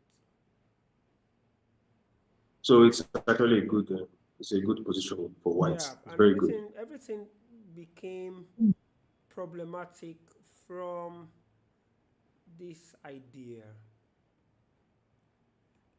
this black's So sure. idea. After the check, Mm, mm. after the check, I think the best continuation would have been knight to c6. You see, again, my wonderful friend Lakwitola Rotimi will always scream it: develop Yeah, your pieces, develop your very, pieces, because very now correct. queen c6. I don't know. I can't. I don't. Now look at the queen. The queen is staying on the square of the knight. Yes, So from you have a here, very good. we start having problems. Lots of ones. So, So yeah, black did not develop quick enough. So his pieces are not coordinated. As you can see, on the king side, three of them are still sleeping. They're still at their starting points. And why white has almost finished his development. So there's no surprise that black was able to start an attack and advance his pieces much better than black did. So it's a lesson for chess players. Develop your pieces early, and then when you develop, you can now create a plan on how to move forward and take something and attack something. that's that. So, Oh, so that's even true. I'm so sorry. I just made one funny mistake. I made one what funny did you do? mistake when it comes to the standings. Yeah, I just remember that using this standing is absolutely not correct for the male. We will have to deduct some points from some of these players because let me see, as Olajuwon Ajibola played against Callistos, as he Yeah, Callistos, he's out well, of the tournament. no, since Olaniwaju has not played again, has noticed one, two, three, one, two, three, three and a half. Okay, so he was walked over. Wasn't he walked over? I, what do you think? He So was walked this over is because so yeah, no, it's not counted. It won't be every of our Callisto's score will be removed now from everybody's score. So that means there must be a change in the standing. So here, Bomo, um, it seems this is one, two, three, four, 4.5, right? 4.5 Mhm. goes to Papa. Yeah, coming. 4.5 goes to Papa. And what is it called? If you go to Abdulrahman Abdulraheem right now, if we check him, his score, Abdulrahman already played Callistos. Unfortunately, this one here must be removed. Can you come and sit down? This one here will be removed, and now Abdulrahman is having one, two, three, 3.5. So Abdulrahman is no longer leading the tournament, and it looks as if it is Papa one. And let us look at Balogun Femi. Has he played Callistos also? Let's check. Nope. It has to be removed. Let me see. We have to remove this. So he has 1, 2, 3 points against 3 points. So that's 4-3. Who else is closer? Um, Anyways, probably once this is updated, we'll be able to see that this result right now, -1 goes to all the players. Let me first say all the players Callistos played against, like he played against Keiloke Musa. It has to be removed. So that this is Keiloke Musa gets doesn't, it's just okay. It doesn't affect Keiloke Musa anyways. Goodness, it doesn't have a goodness. It only affects Abdurrahman and Okikpo Bartolomeo. So this half point that Okikpo Bartolomeo got is going to be deducted. So if you go back and check the what is it called? Okikpo's points. So Okikpo is no longer on 3. Okikpo is on 2.5 points. You see the problem? That's what really is going to happen. He's on 2.5 points. Abdurrahman is on 3.5 points, while Mhm. Papa is on 4.5 points because, of course, we've not gotten the updated results for round 7. And once that is done, then everything will be very clear. But this standing is not the correct standing. At the moment, I can guarantee you the players, let me see Tessie. Has Tessie played against Tessie hasn't played Callistos, and Tessie just won Tessie won Bomo, so he won 2, 3, 4, 4.5. So Tessie is also on 4.5. I mean, so, no, yes, Tessie's on 4.5. What did I calculate for Papa before? He's also on 4.5. 1, 2, 3, 4, 4.5. Papa is on 4.5. So I guess the tournament leaders is between Papa, Tessie, and let's look at Tennyson. But Ulysses is position too. 1, 2, 3, Ulysses 3.5, 4.5, and Tennyson. Those are the 3 players Yeah. that are having that are leading the tournament at the moment. Triple A is on 3.5. And I think Yeah, it so it makes you know that. It would be very, very important for the technical team to update this on time, because these players, if they are working or calculating or prepping themselves based on these stuffs on the chess result server, you'll be saying that. Imagine as a run 8, you'll be like, run 10, you are like, you are leading the tournament. You forgot that there is 1 point that's going to be deducted from that because you played Callistos at one point or the other. So it would be better for them to create a document or another result sheet to tell us this is the actual result that this person has been completely removed. So that way, we'll be able to see the correct standings. Yeah, my take anyway. Yeah, yes, you're right. Yeah. So Yes, you're right. or else there's going to be fire on the mountain. Especially technical meeting during the tournament, players know the implication of pulling out a player. Yeah, they know the implication. Tournament. They actually know the implication. They know what's up. The only problem is the chess result server. Our players are just used to, for example, someone like me, when I was going online, I said Abdulrahman leads the event. I forgot that he already played Callistos and he's supposed to be deducted from this score point. I don't know, maybe you get what I'm saying. So the same way, yeah, I get what you're saying. The same way I'm probably missing out on it is the same way maybe the likes of some of the players will also completely forget that 1 point is supposed to be deducted from somebody, half point is supposed to be deducted from somebody, and this you leading the tournament as at this point in time is audio leadership. It is not. it's completely audio leadership. Sorry for cutting you short. I'm so sorry for cutting you short. We have a fantastic guest in our midst. No other person but the brain behind NigerChessDatabase.com, NigerChessDB.com, in person of Adebola Sadiq. How you doing, bro? Yeah, I'm doing good. Nigeria. Actually, I'm going to ask him so he'll be able to talk to you guys. Of course, for many people that were able to miss the launch, Chief Ways, Odion is what? Who is this person? I'm sorry. Odion is winning. Both are my predictions. Oh, thank you very much. Did the player withdraw? No. Fawolizzo, if you join, we'll be able to give you the full gist. You will be able to know if player actually left. Left. That is the word that we're going to use. The full gist will come later. We've already said it in the stream, but we read the official information. I'll probably reread it again for those that missed out on it. I will do that. But in the meantime, let's talk about Sadiq Adebola creating the NigerChessDB.com, which is a website where all Nigerian chess PGN games, the recording sheet of every tournament, you get the PGN, we record them, we paste them there. So we're going to ask him. Of course, those that didn't come for the launch will miss this. Already missed this story. I'm going to get it live and direct from him before he dashes back down to the mainland in some few minutes. Okay, so Sir Sadiq. Yeah, good afternoon, sir. Yeah.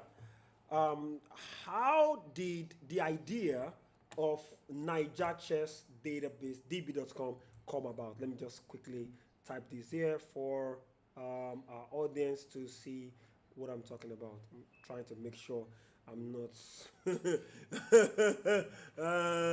you know what I'm saying. Anyways, I think there is a way I can reduce the zoom so we can see everything correctly. Okay, this is the website, ladies and gentlemen. And okay, this will not show the way I want it to express itself on this page, but I can use it to cover this for the meantime. so everybody can see it conveniently. Yeah, this is so. Can you please tell us how this web page came to be? What was the inspiration? Okay, it was actually when I wanted to stock a player, and I didn't have enough resource to stock that player because any game played in Nigeria, it can be found. So I was like, okay, how about we have our own database, something that younger players can use to visualize how older players play. So when younger players want to stop them, when they want to beat them, obviously, when they want to beat them, you can actually look through how they have been playing and get a prep for them.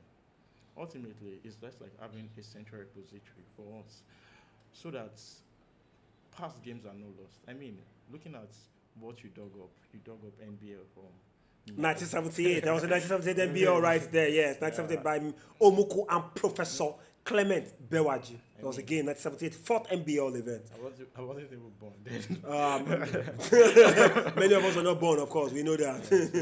I mean, this are just. I spotted that gap here, and initially, I'm actually not a software developer.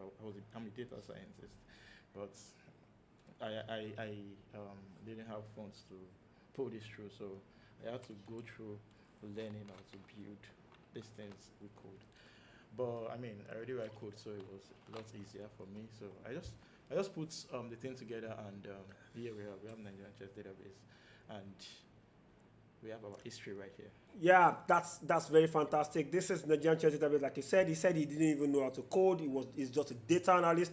Look at the coders. These are the coders. This is the software engineer here. Idiamen, Ikumiko. This is the software engineer. You see, as in chronic software development.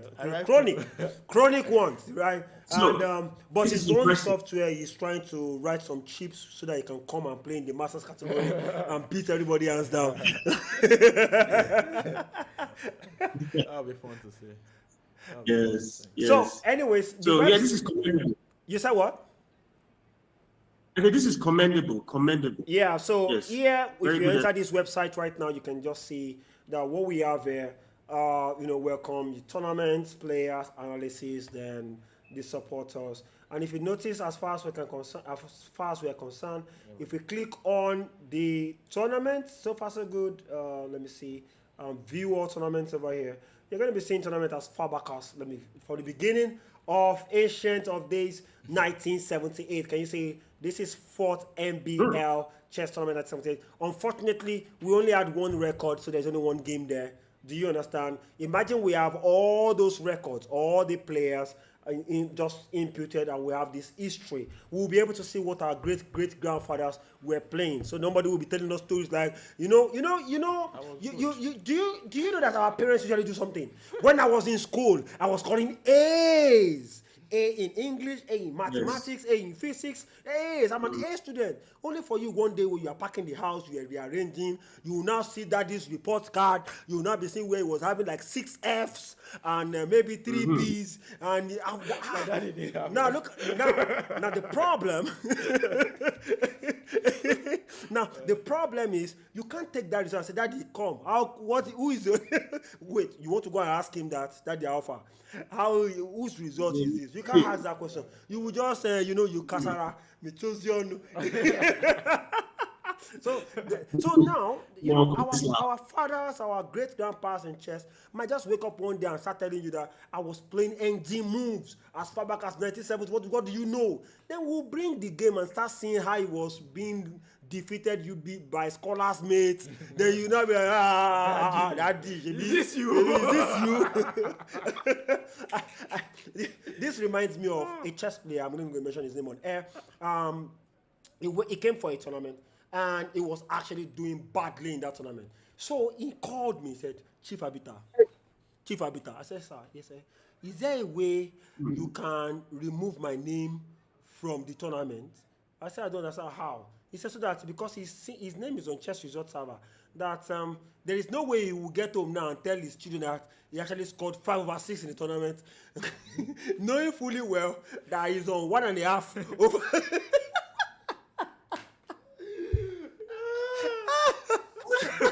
my super story today. You understand that Keep kind of Wales. things. So, Yeah. anyways, you see all these games, look at the games. These are the Olympiad games all the way from 1980 from the opens category. I think the very first time I actually used my hand to type in Nigeria, I think that game is over. I believe. Okay, are they still playing? I think it's almost over. The very first time I used my hand to actually inputted a game in Nigeria, I got into Lagos, and that will be in 2013. This was my very first PGN tournament that I collated myself, Sipan Chevron Chess Challenge, for free. It was free. It was a free. It was a free job back then. I volunteered, and they said no problem. Special thanks to FIDE Master Lulumari George. It was the one that gave the go-ahead. And from there, the legendary Dashaolu Oluwarotimi, a.k.a. Dashe, started supporting the movement of having databases on collecting PGNs.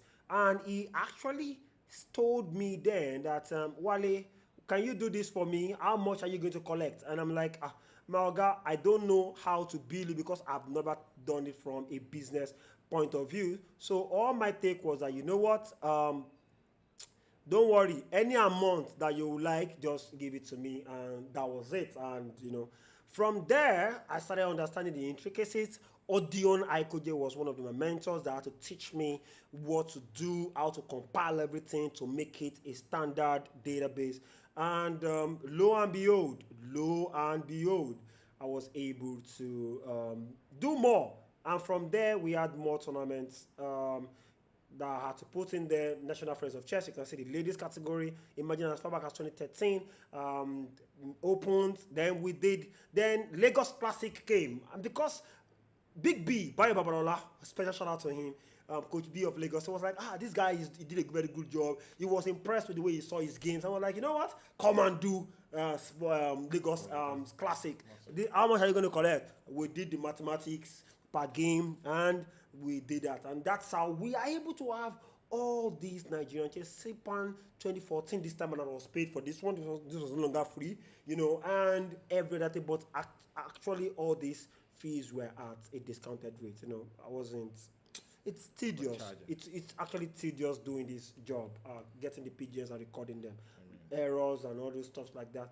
And till I improved to this present stage where I became, I think when it comes to PGNs, I think I'm a pro.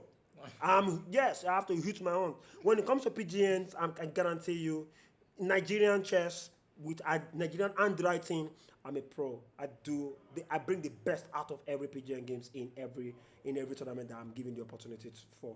And thank God for DGT boards right now. By the time this NCC tournament is over, I can guarantee you in less than 5 minutes, all the PGN games will be on this website. Yeah. That's free because we already have the link. We can get them and just upload them as fast as possible. But if you are now running a tournament and you need the PGN games, just contact us and we'll make things happen at a discounted fee, going through Nigerian chess database. And we need your support. We have a very fantastic supporter who is helping us pay for the cloud cost. The cloud cost for how many years? For 1 year. See, imagine somebody. And he wants to be anonymous, if not. And he wants to be anonymous. He doesn't want us to mention his name. We would have gladly. I will shout his name to the world. Well, yeah, you should acknowledge such people because that will encourage others who are in the background to come out and support. Yeah. So, but I want to say one thing though. Okay. That I want to commend NFOC, National Friends of Chess, right? Because they are the ones that pioneered online database for Nigerian chess. I was a beneficiary of that website. I used to go there to check out my opponent's games before I played them.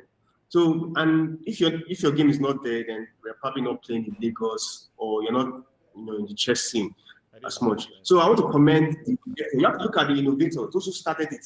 You have to give them comment. You have to give them commendation. Those who are following, like this. What is the name of the site again, please?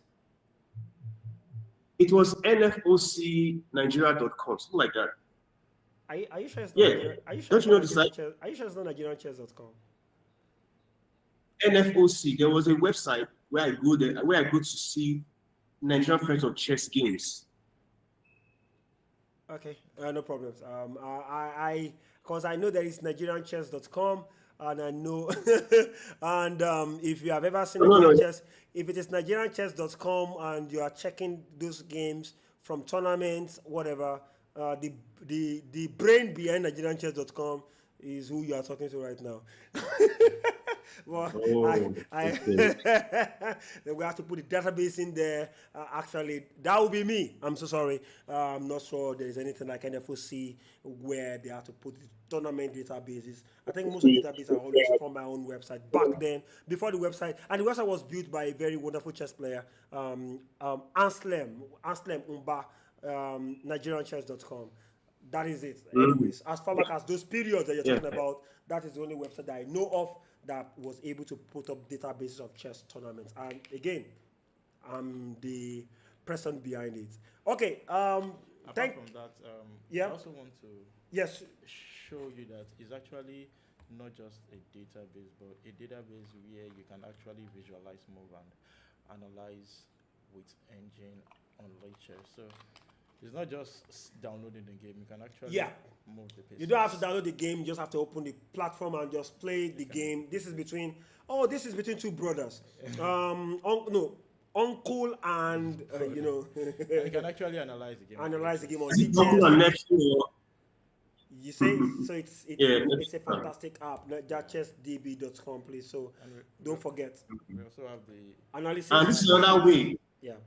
where you can even compare two players' performance. And you can compare players' performances and all those against stuff like that. themselves, Yeah, something like that. So it goes a long way. That's my data science skill coming in play in my application build. That's good. That's good. This is good. Yeah, so yeah, This is the one way of immortalizing. Yeah. Yeah. Immortalizing chess. Yeah, so this is actually interesting. In fact, as a matter of fact, as this tournament is going, actually, there's something we didn't even do, which is not that cool. We had this tool there, we could have used it. This comparison that we're talking about, we can actually just let me see, players. How did you compare them again? Through analysis. Yeah, analysis. Analysis. Then where do I go here? I go down here. Yeah, scroll down. All the way down. Yeah. I search for Audion. All right. Just Audion. Audion is good. Let's search for Audion. This is Audion. Then to hard to compare and Ajibola Larewaju. You see, we didn't even use this even during this stream. And what do I do? Just click search, right? Yeah. That's it. And hard to compare. And we can compare both of them right now. And we can see, even with this database, we can see right now that Odiroski have a total of 70 points, you know, based off the games. based on the games on his database. database, and So there are other 107 total games. You know, his win rate is actually 56.1%, draw rate 20.6%, loss rate is 23.4%. And Ajibola Larewaju also. Tournament that this one has played is 14. Tournament that this young man has also played is 10. Total and you games see, 107. total games 107. You see, these are the how you, and these total games that we have in here, quote, what we have in this database is just 66. They have more than that. And we can compare, okay, seems this guy, based on these statistics, probably stronger than this other guy here. It's as simple as that, you know. But of course, chess is not like that. Chess is not like that. But at least you'll be able to like get, this guy is very competitive. He goes to tournament. But this one, you like saying, "I won house now." That's saying, "Now once with this here, let me make I just rough him up." You get that kind of a thing. So you have an idea of who you are playing against statistically and all those stuff. And if you would like to support this program and this project, you love it, just click on the support button over there. You know, do whatever you want to do, and we will definitely appreciate it. And there is always what is it called, an accountability part from our own ends, where we will be able to tell you what you've done and what you've not done. You see, anonymous guy. These are our sponsors. So once you sponsor us, we'll keep you on the. We just put it on. If you want to be anonymous, if you want to name, if it's the brand that you are pushing, then we'll just put you up. We'll put you up there. That's as easy as possible. So that is it. That is it for. That is it for now. I believe there will be expansion to Africa coming up, but for now, let's stick with this. And we have to go to the games because some of our audience are actually interested in no blood. Not everybody is actually want to. Let's see who is killing who on the chessboard. So we can Yeah, actually, but yeah. you girls put the link in the chat, the link to that website, so people can actually see it. Okay, Okay. so Yes, then I'm chess.com. definitely going to do that, and this is just type NigerChessDB.com. That's all, and that's it. That is the website, ladies and gentlemen. Enjoy all the games as the Okay. hot.com. So thank you very much, Sadiq. Everyone is one already, It so was that's good having you here. Yeah, thank you. See you some other time. Thank you. Yep. Yes, Hey, boss. man, I give you props. Well done for all you're doing. Yeah, Good work. thank you very much, sir. Thank you. Good work. Yeah. So no, of course we don't call fishes into the what is it called, into the studio. You know, all those fishes that are on 1.5 over a possible 6 points at the open section under 2,000 for that matter. Hey, I'm not going to call his name Akimbo Deborah. some No, I won't call his name. encouragement. What? Give them encouragement. They are trying. It's not easy. It's not easy. Okay. Adebayo Akimbo Deborah is a fantastic guy, actually. Just what's in and, what's out. Anyways, let's go back to the games. And it seems like Ajibola Larawaji's game should be over. It was like a quickie. Just sharply, game done. See, it's okay. Funny enough, they actually went to the fifth move, but I think the position has already ended. For me, in my own opinion, as that probably, should I say move 20? From here, from move 15, it's completely it's a gunner from here. It's a gunner from here. Yeah, and that's it. Case closed. Yes. It was a lesson. As I say, it's a lesson to learn for chess players. Develop early, and we learn that. Sometimes they do it intentionally to unravel their opponents. It's not like they just look at them, just work on their psyche and all those stuff like that. But it doesn't work like that anymore. Chess has look at it. It completely look at all the threats. Look at the threats. Look at the threats. That he can't solve. He has to solve this. He has to solve this. Lots of things to solve. It's you created problems just like that, and only because you probably decide to play queen to c6 from here. I don't know precisely what is wrong with just bring your knight out. I don't know whatever is wrong with that move. I don't know. I honestly don't know what that. He was hoping that Odirog would take his queen on c6, but Odirog knows the rule. To take is a mistake. So instead, taking is a mistake. And then he let that line stay there. I'm not going to take that queen, and that was what slowed him down. Yeah, it's okay. It's okay. And so how this one's already forgone. It's already a gone conclusion. How are the other games going? It seems Balogun Oluwafemi is probably pressing. Okay, let's see what's going on. Pressing the game. This is the game between Balogun Oluwafemi versus International Master Balogun Oluwafemi. Apologies, versus the defending champion in Yuma Tessie Ferdinand. We already spoke about this, and it's interesting. It's interesting that look at it. Femi Balogun plays e4, and one would have thought he's going to play the KIA, but no, he's going all out. He plays. It's good to be dynamic when you are playing chess. You can't be playing the same thing and expecting people will not prep. Odeon does it. It still works for him. Who's that, Odeon? Yeah. But he has faced. You needed to see how Bomo outplayed him. Yes. Bomo outplayed him. Who's the other person that outplayed him? Well, his own thinking is that I'll play the same thing, but I'm more experienced in this line than you. So you might have done game research, but I've done years of research on this line. So that's his thinking. Yeah, that's the problem. You see, it's not like it's a bad idea. He's solid. He's tough respect to our vet. Okay, but I'm just looking out for a day where I see International Master Odeon on the board, and he goes ahead and plays d4. Sicilian. I mean, sorry, Sicilian. e4 rather. I play and plays e4 as white. You know, I'm looking for that day. Just like, do you see? You heard what Yarebore said? Teklaf said something. He said when Bomo was with him at the Olympiad, you know, Bomo wanted to play. They were working on the French defense, and after working so much on the French defense, and it was almost time to go and play the tournament. And the next thing, Bomo was like, you know what? I want to play Alicante. Let me tell you why Bomo said so. Because he was getting a lot of new ideas, right, on the bricks of on the during the tournament, and he didn't think he would be confident in remembering all those ideas.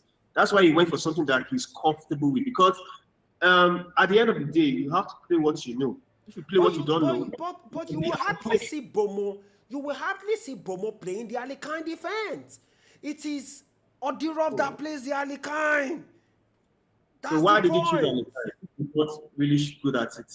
You said what? It doesn't make sense. You said what? Why did he choose to play Alicante if he's not really experienced with it? That is the point. He felt he would be comfortable playing the Alicante. And guess what the coach said? He was like, okay, Alicante, okay, no wala. Let's go and look at it again. I don't know if you understand. So it's like that. So you know, there are some other coaches that will say, Alicante, what do you mean? We just studied French. Go and play that French, my friend. What's that supposed to mean?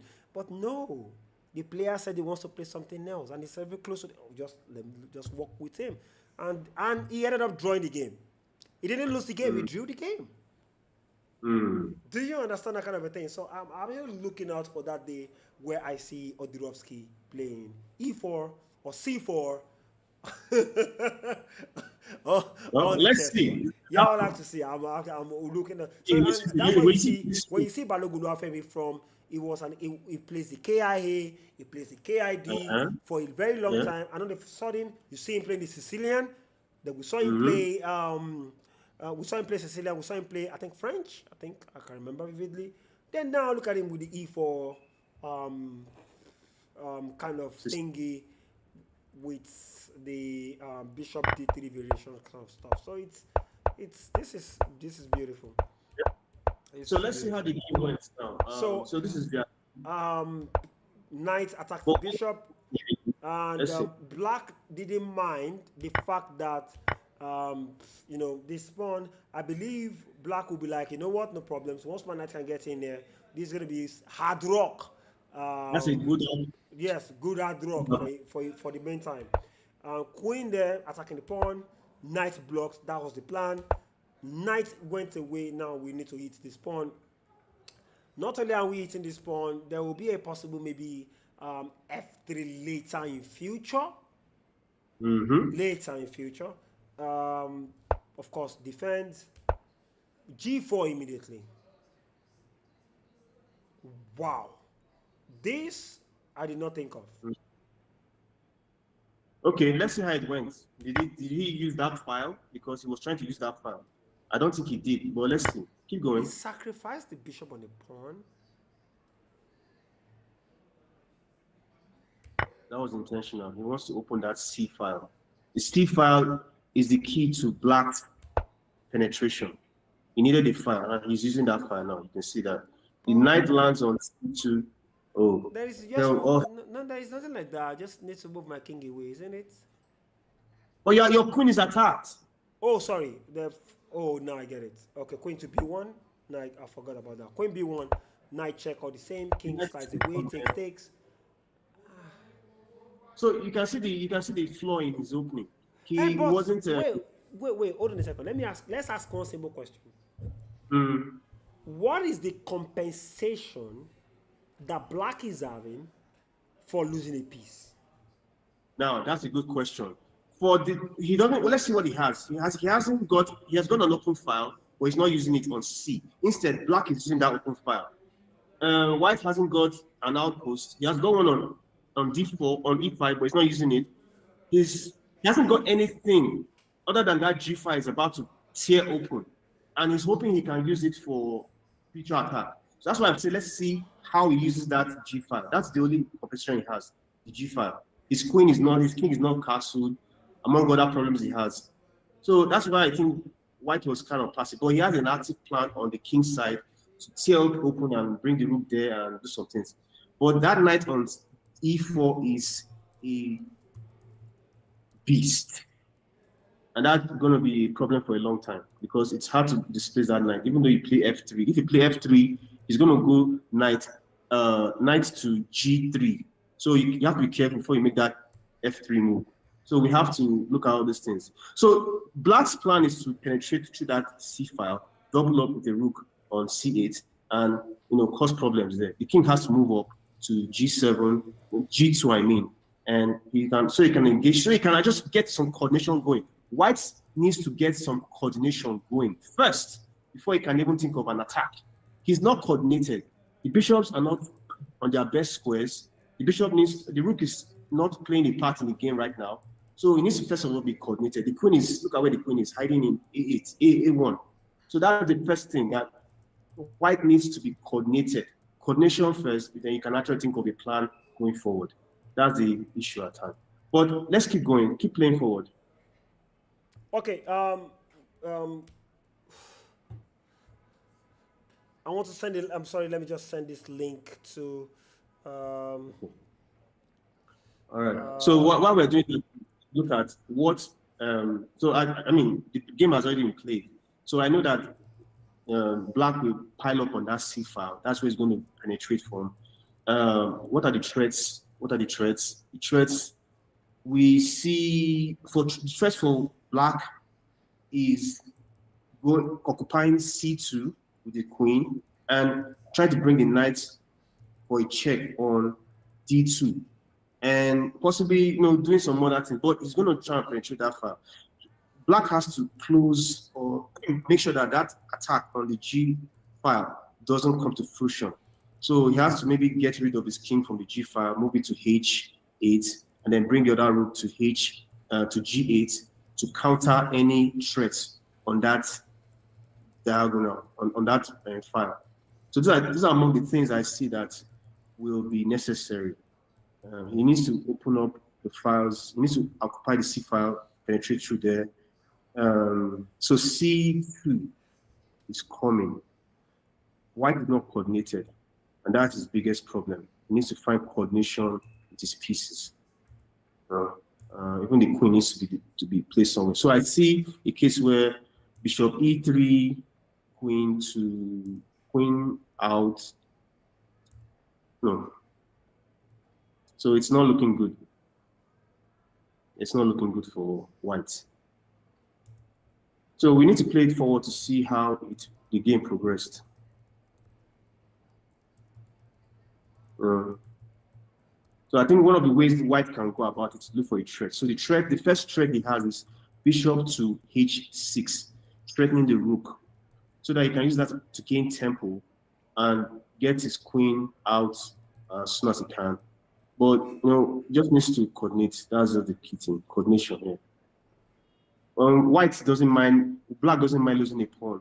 White is threatening to win a pawn on F5 because of pawn times pawn.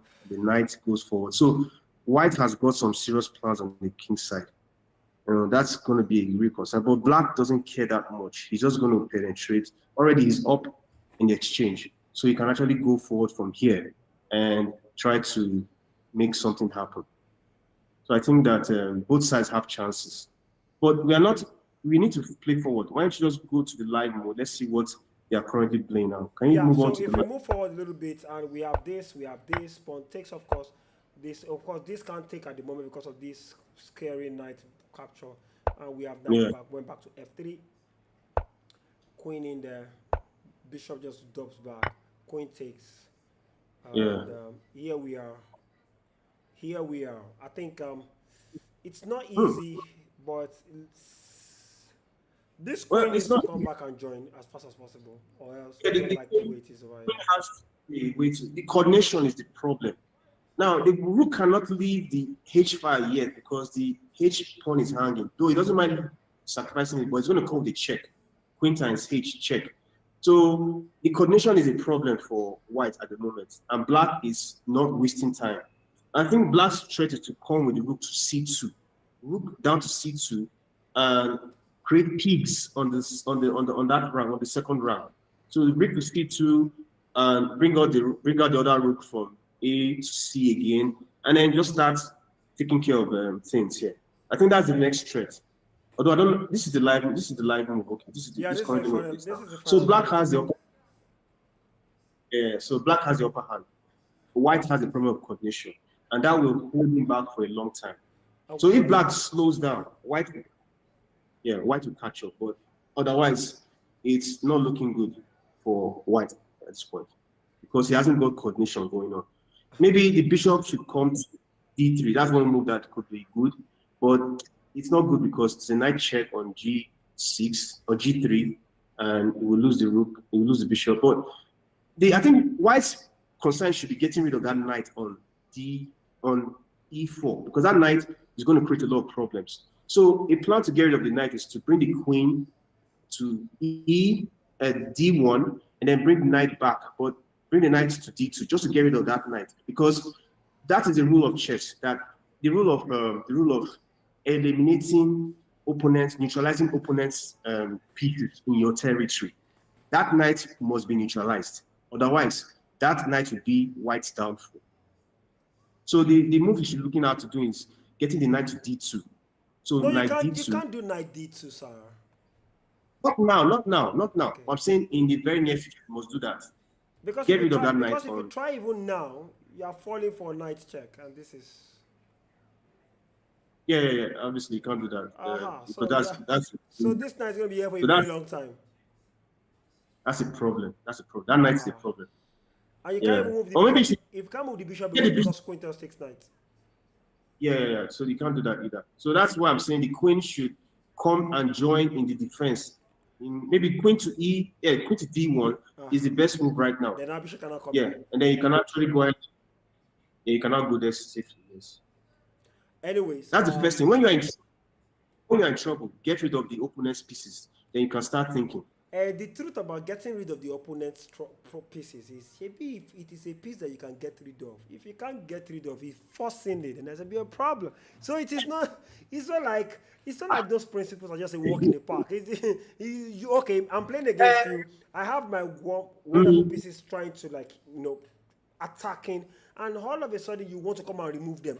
You think I will allow you? I'm going to try as much as possible to stop you also from doing any damages to any of my pieces. So that's white is chess. Not to solve problems. This is a problem. It's not even the queen that's a problem. The knight is the major problem. The queen can't do much without the knight at the moment. The knight is going to coordinate a lot of attacks on the white king right now. Imagine the rook comes out to c2. So you have to, first of all, before anything, just get rid of that knight. Then you can start thinking of how to maneuver your pieces and get them coordinated. I'm telling you. Did you consider even the king just sliding away to maybe e1? Where the queen? You want to go to g or e? Did you consider the king moving to e1? No, it's not the best move. Although that's a good move though because of the pin. But you should be moving your pieces. Not but no, that's what I'm saying. Once the king moves to e1, what do you want to do? You bring more pieces into the attack. That's what he's going to do. Show me the pieces you're bringing. Okay. I'm going to bring in rook c2 if I can. C2. Although there's a problem. Okay. There's a threat of bishop d3. No, it's not a threat. It's a threat of. Though you eat that pawn on b2, so it's okay. I'll do that next. If you move that bishop, I could sacrifice. I could sacrifice. More about that, you can't remove the bishop because the knight is not protected. So what are you going to do now? How does that affect the price of Gary in the market? You eat b2, or you just sacrifice the rook if you want, but it's b2. Although that's a good thing. You rook times b2. Then I will take the knight. Bishop times knight. No. Bishop times knight. It's okay.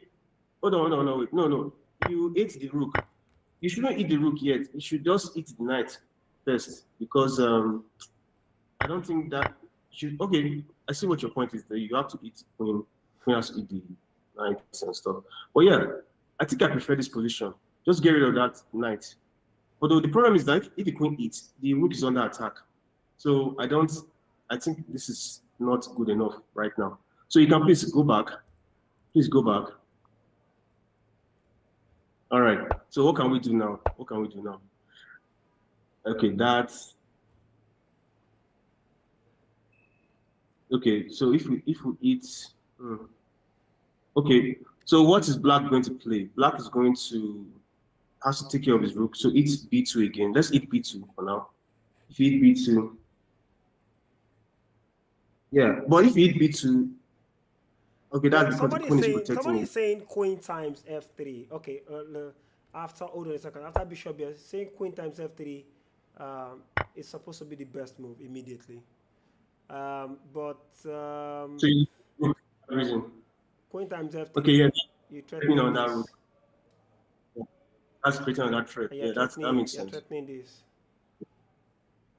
So that's why that rook there is looking good. Okay, so what is it going? So what are you going to do? Rook has to go to G because the G is more active. So rook going to G. Rook to G1. G doesn't. Well, you are not sure. You don't understand what G is doing. If you bring the rook to G, it's a simple move like this now.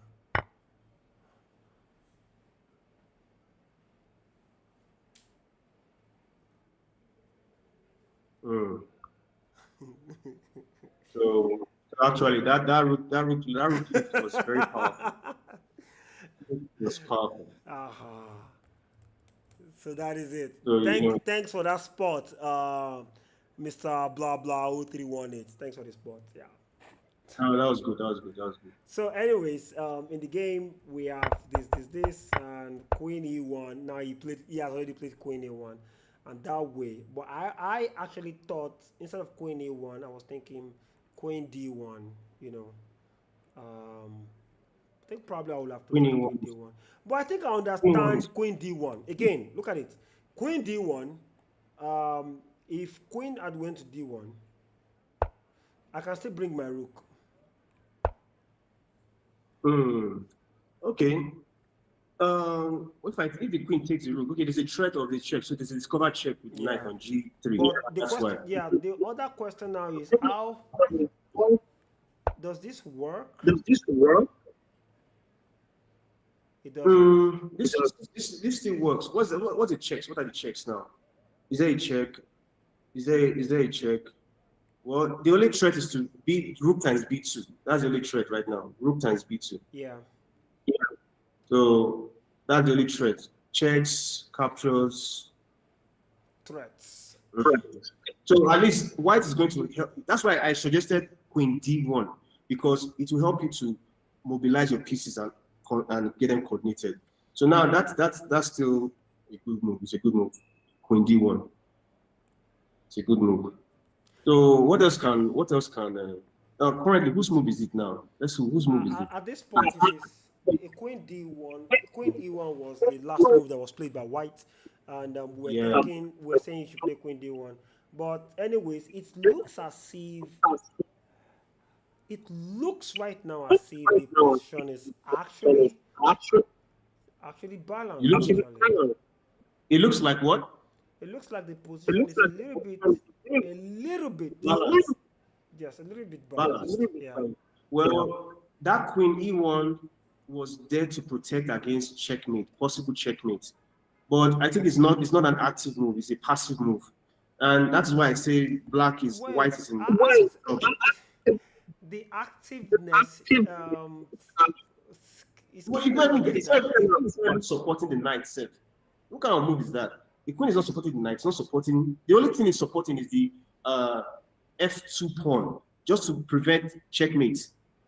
So Queen D1 was more active because you are supporting the knight and trying to get rid of that annoying knight on e4 by enabling bishop d3. So that's why I think that right now, getting rid of the opponent's pieces on your territory is the first thing you do when you're in a space trouble like this. Get rid of that knight, and you can start thinking better. Even if you have to sacrifice and get rid of the knight. how can you let that kind of beast be on your position like this and causing all kinds of problems, and you're just happy with it? You will suffer. That's the first thing. Anyways, Fawolizzo wrote something like players should be allowed to withdraw on health grounds. Actually, as a matter of fact, I believe this wasn't just there was no health ground issues this time around. The player just withdrew. I mean, not that we would. I think okay. Let me read it again. I'm going to read the information that was given to the public, so that I don't make any mistakes and I don't say something that did not happen. Give me a second. Okay, I got the news. You know that Callisto's issue was not health, from what I heard, or what I see. I think there are issues with the contract, or the playing contract. There was nothing like that. Anyways, this is what happened. We regret to announce that FIDE Master Eyetego Kalastos has withdrawn from the Nigerian National Chess Championship 2025 due to an unfortunate circumstance. I think your audio is sending in another. I'm getting the feedback from your audio. You were not using that before. Oh, all right. Sorry, you're getting double feedback. Yeah, double feedback. Yeah. Let me see. I will refresh.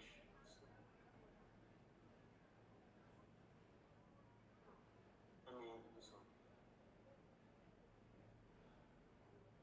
Oh, Pelema is back. Thank you. That's great. See, I'm still having that double feedback. Okay, still double. Yes. Yes. What I'll do is refresh the meeting and see if it's good. So if it continues, then let me try and refresh. Okay, sorry about that, guys. This is better. So.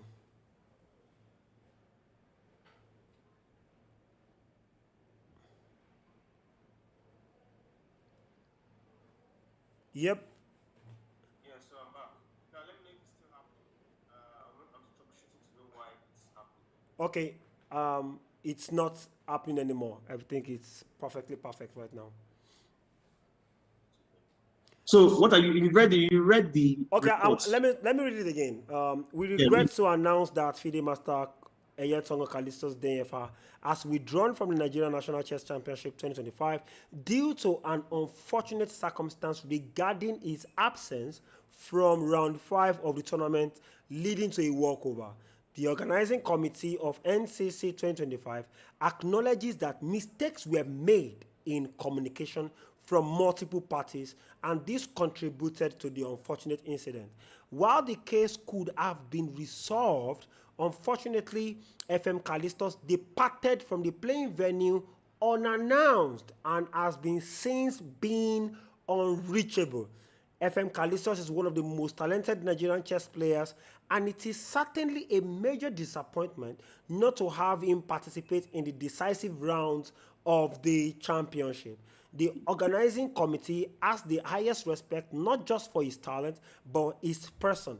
The organizing committee will be launching further. I'm sorry. Give me a second. Launching further. Where is it?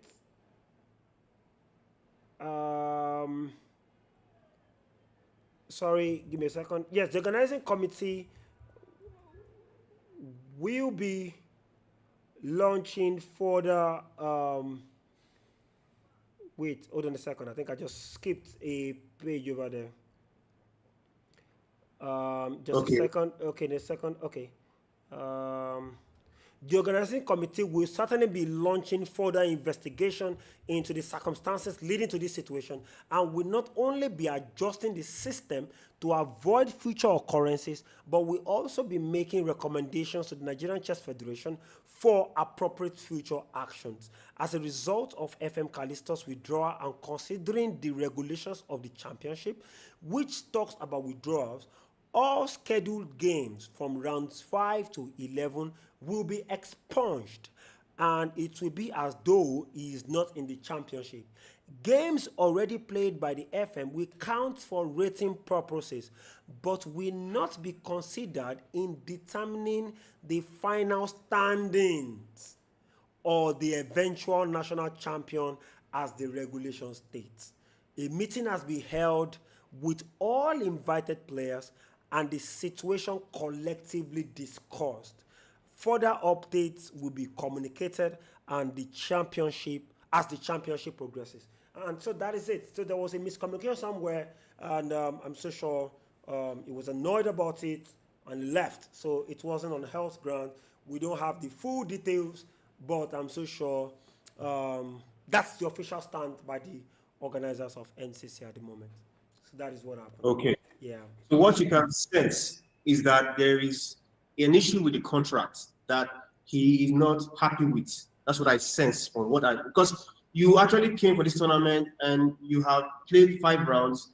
So you know what was happening. You know what you were going to get. I don't know whether it was money or was something else or playing condition. It has nothing to do with that, sir. I can guarantee 100%. Okay. It has nothing to do if you are with sure, yeah. that means that it may be other issue. Really has family Again, problems. just imagine what it's clearly written in black and white, and we don't need to add anything to that. It simply states that there was a mistake, in communication. So that is which caused and which contributed to an unfortunate incident.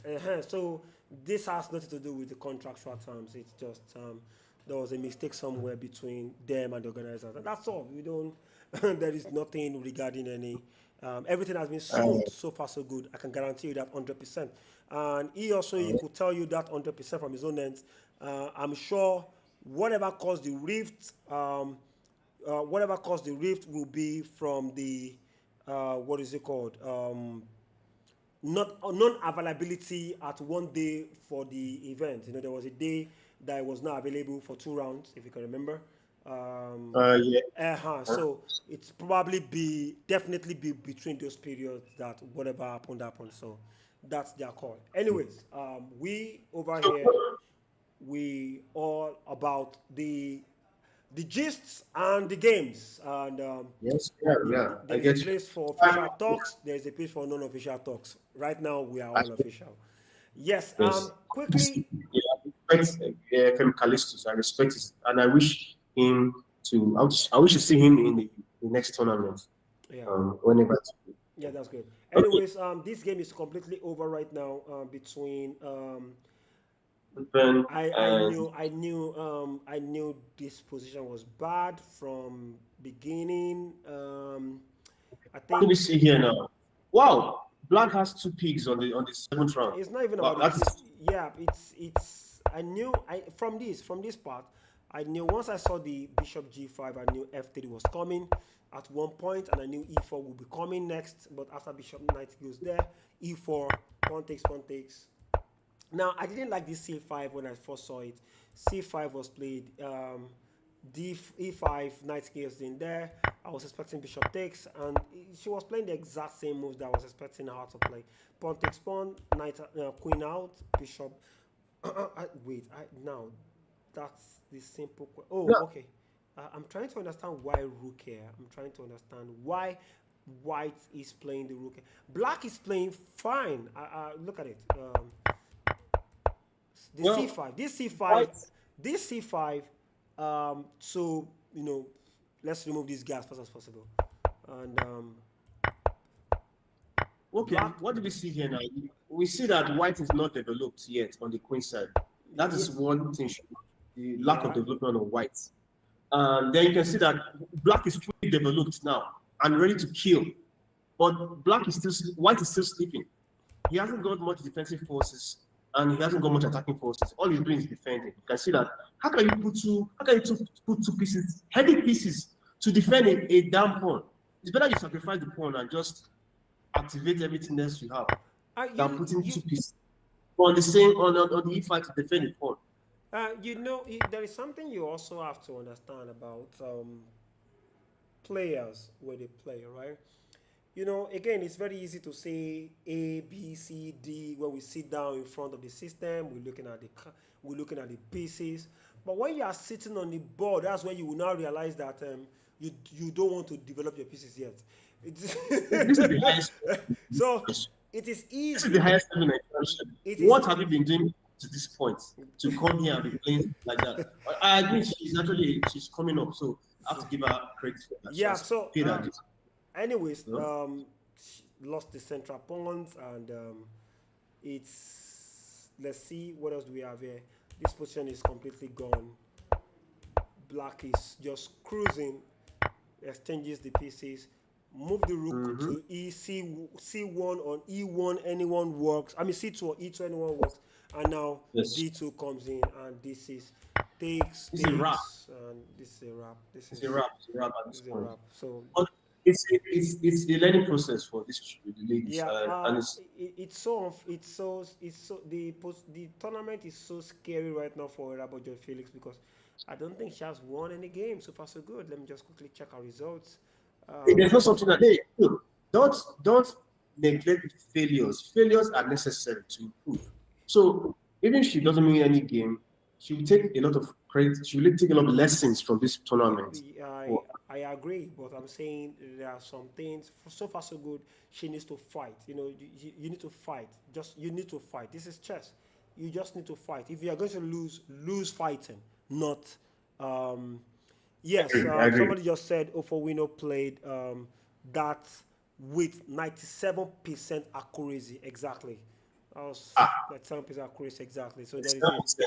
Yeah, it's so scary. Anyways, and something is happening right now on Mitchell's board. It seems, and they are still in how many moves? I think something. Okay, let's. This position is this. There is something wrong with this position. I need to go tell the. Okay, wait. Okay, hold on a second. Is this not correct? No, this is not correct. What's not correct? So where is the F4? So after D5, D5. Yeah, this is where they are. But the game has frozen. That means you're not getting feeds on leeches. Because this is the latest move they've made. Something is strange with this opening. I'm seeing. Oh, okay. I need to go talk to the guys in charge and. Well, thank you very much, sir. Okay. Adi, Thank you very much. You've been wonderful Yes. joining us through this live stream. I thank you very much. It was fun. It's fun watching you, and I want to give you commendation because you've been doing other. You've been trying to do this before now. Covering other tournaments, and I've been watching you. So this is a big breakthrough for you, and I'm hoping that this will get bigger. Thank you for hosting it. It was a pleasure coming on this live stream to share my thoughts about chess and the whole thing. Thank you very much. Thank you very much, sir. Thank you very much, sir. And wait, hold on a second. Did I just say resign? Quickpen just resigned? Quickpen? How can she resign? How can she resign? Something is off with this recording. Okay, you should go and find out. Yes, I have to go and check it, and I'll get back to you. Thank you very much. God bless you, sir. Thank you very much. Yes, sir. Bye, sir. Bye-bye. Yes, sir. Ladies and gentlemen, that was Adi Amen joining us on live stream, giving us his fantastic thought as the hot.com. There's something going on in one core. Mitchell's board. We have to go check as fast as possible. I'll be back. Just hold on for me. Thank you.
Okay, guys. Blah blah blah is saying Mitchell is back, but actually we are trying to get exactly what happened there. Unfortunately, we couldn't. For one reason or the other. I think this is the part where I need to readjust this web page, adjust it back to 100%. I think. So wait, I think I even enjoy. But no, the problem is if I do it this way. Okay, I think that 100% even this 90% is looking sweeter. 80%, 90, 100. This looks okay. Let me just go back to status quo where we were before, and we have to remove this. Oh, do I have two pages? I don't get it. Oh, something just. Which page is this? The board. Okay, properties. Okay, this is correct. I have to readjust this, I guess.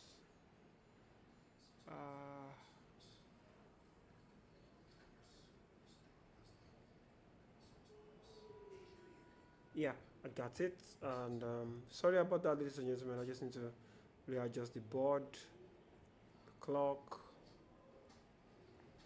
and transition this so everybody can see. Anyways, the game between Quickpen, I mean Mitchell and Quickpen, and that's true. We've never been able to bring Quickpen to this live stream. We're going to try and do that.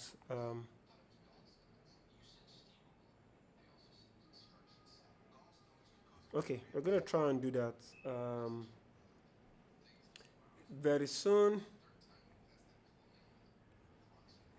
Let me quickly check this. But unfortunately, the tech guys are not there, so I'm not able to get this full info the way I want it to get gotten. Looks like, yeah, this looks like C4, B6 was played right here. F4, and this is not enough to resign. 13, was it D times C6 that was played? Bishop takes, this played, bishop G4, F3, bishop D7. Sorry about that, I didn't do this very well.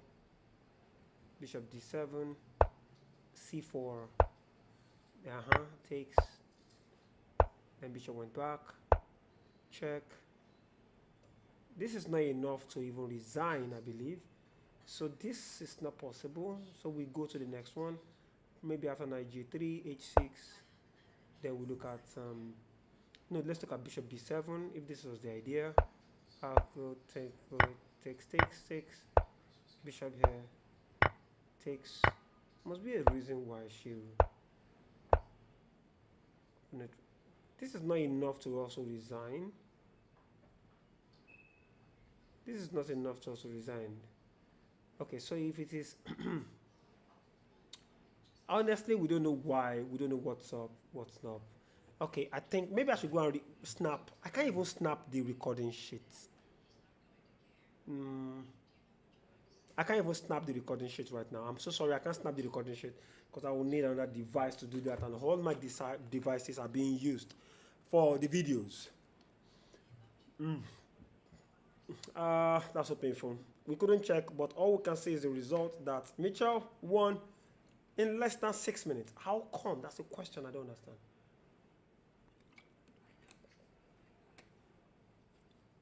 I don't understand. I honestly don't understand that part of the game. Okay, guys, we'll quickly move to the next game that seems over here that Sulaiman Azumi against Bridget is becoming so tough, and we are having these interesting ideas. I think where do we stop with this opening? I think we stopped somewhere here. We looked at this. Yeah, takes, knight goes back, bishop goes back. This is nice. I don't think we looked at it. We've not touched this. I don't think we've touched this. Now G3 was played. Bishop going back. But wait, why? Okay, okay. Now because you want to push this pawn, I have this beautiful attack on this pawn. Okay, cool. And now H4, A6. Pawn rook here first, and now this pawn was able to lock him in. Now this bishop has to come and work from this diagonal now. It can no longer work from where it is. This is scary tall pawn. Let's see how white went ahead. So alleviate his bishop if she indeed did that. Queen just goes back there. Take it, takes.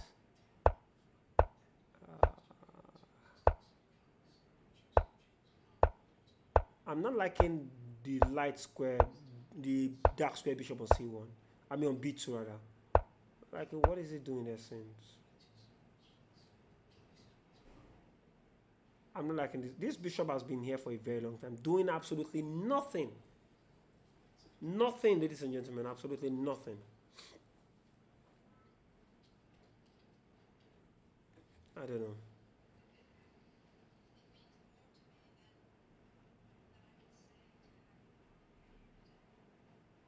Who's that? Who mentioned me? Yeah, I couldn't see her. What I tried doing is some of these for the juniors. We can't just bring them directly up on stream. It has to be with parents' consent. Do you understand? So, and I've not been able to see daddy or mommy. In the case of Quickpen, once Quickpen is done, I think the very first time she was able to, mommy was like, okay, no problems, and that was it. So she comes there at will, comes to talk about her games, and she goes back. In fact, I think she has a media team that covers her anytime she even comes around. So, but I've not seen Mitchell. Mitchell is not on stream. I'm looking forward to seeing that wonderful girl to come and tell us one or two things. Maybe before the tournament ends, or at the end of the tournament, one way or the other, we're going to get an interview from that wonderful young lady. African Youth Gold Medalist under 12. So, actually, we would like to know what went wrong here. What went on in our game, rather. So, the game between Omori Sandra and Abdus. Oh my God. Looks as if Abdul Salam is about to lose this one. How did we get here? Okay, takes. Bishop here, takes. I remember this when I said the king came up. I was thinking the rook just simply comes somewhere here, maybe. But king coming all the way up, well, I don't know. Takes. Move away. Bishop in here. Rook here attacks a pawn. Move the knight in. Kick the knight away. Drop the pawn forward. Check. It doesn't work. It doesn't affect the price of Gary in the market. A pawn push.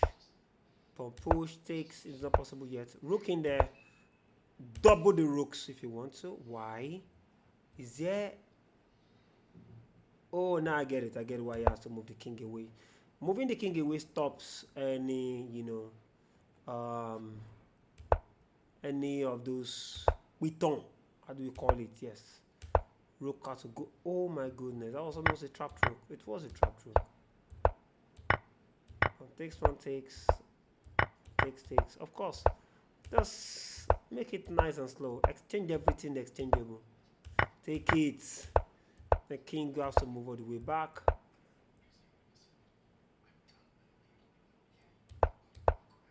All the way back, you take the first pawn, you come over here, you take the second pawn. Oh, I thought it was going to take it's still okay, takes. Then you go back again. Okay.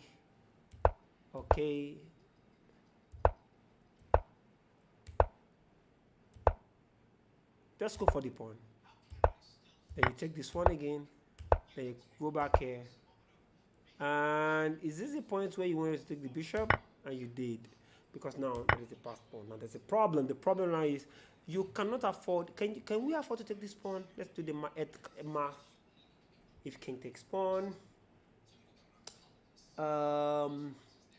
we have 1, 2, 3, 4, and you have 1, 2, 3, 4. Seems like it's going to stop it if she takes the pawn.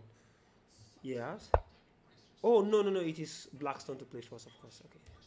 So now is the point. If you take the pawn, does it work? It doesn't. It's losing, because if she takes the pawn, rather, this king just creates a very important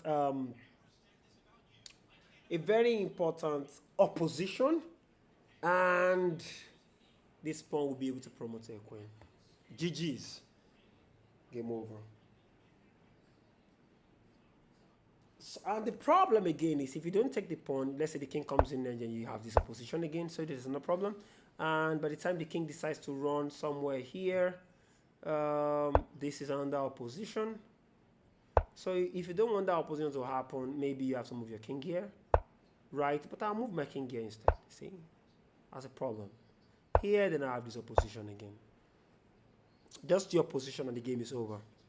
Simple end game technique. Let's go back to the live. The game is completely over from here. We should call it GG's. But Omori, Sandra, that was fantastic. Young ladies playing good chess. Played well there. Give it up to her. Fabiano Caruana Fangel. She's not finding it easy in this tournament. It's tough. It's tough out there, ladies and gentlemen. Very tough. In the mail section, any news coming up? And wait, what?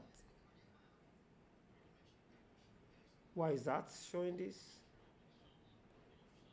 Yeah, in the mail, what do we have that is new? Anything new in there? Well, the only thing that is new in there is looks like a Coquette Goodness is about. It's looking like having a very, very fantastic time against FM Abiola Akinsheye at the moment. With what? Yep, this is good.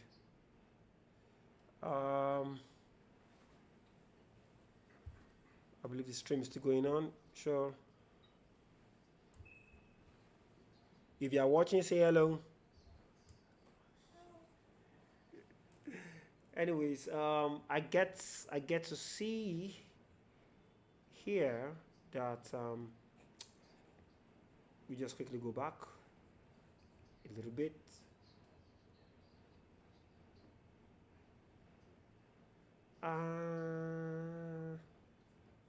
Okay, I think I remembered Yarebore talking about the knight in here. That's everything is all booked. Let's see how the young man continues this game. Castled, knight attack the bishop, brought in there, coin out, queen decides to go to f3. Queen decides to go to f3. Okay, rook to d8. So are we expecting d5 soonest? d5, d4. Of course, you don't want that to happen to you, so putting a knight there. But the question is that actually the best move? What happens to, again, developing your pieces like bishop all the way to d2? You know, bishop to d2. That should be something to look out for. Anyways, knight went in there. Bishop takes. Pawn takes. Knight takes bishop. Pawn takes. Why? What is the idea? Sorry, I need to charge my phone. It's almost dead. Okay, good. Yeah, what is the idea? Here, the idea looks like, okay, you are still going to push this pawn. Yeah, thanks, bro. Why is somebody sending me, tagging me in a private? I'm sorry, I just got some notifications. I just need to check it.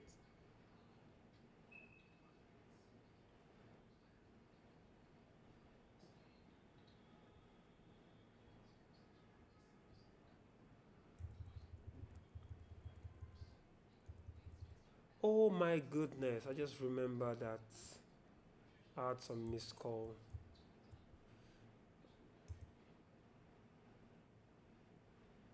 Okay.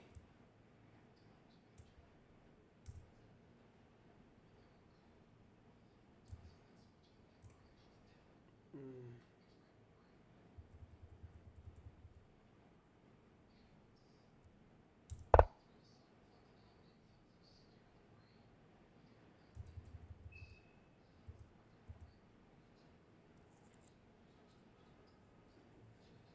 Okay. Okay. That's great. Anyways, let's quickly jump on this. C times D3 was played. Queen went to D7. Um, H3 rook over here. Of course, I guess this knight is going to move away for F4 to F5 to come in very soon. Exactly. And F5 we have it. We have it, ladies and gentlemen. F5 is in. The knight is back with a bang. Takes. Um, Queen just steps out. And now those 2 pawns are hanging. You have to defend. Rook moved away. Bishop went back here with an idea of rook queen. Wait, how? So he left the pawn to be captured. Gladly, that's a free pawn. What compensation? Queen wants to exchange. Why would I exchange when I can have a tempo on this pawn? I'm on this rook. Then I move away. I'm not interested. I move away. I'm not interested. I moved completely away. I'm not interested in the exchange. I don't like this pawn here doing absolutely nothing. And we have a 4 in the game.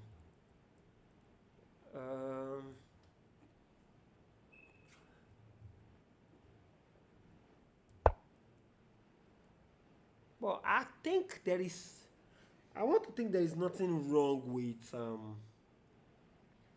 there is nothing wrong with the queen exchange, in my own opinion. I don't think there's anything wrong with the queen exchange. Just probably black should play the rook here to hit this pawn, such that queen takes, queen pawn takes, and by the time the rook runs away, you still have bishop takes, and forcing this pawn to stay here, then you can just do rook takes pawn, and you have a very beautiful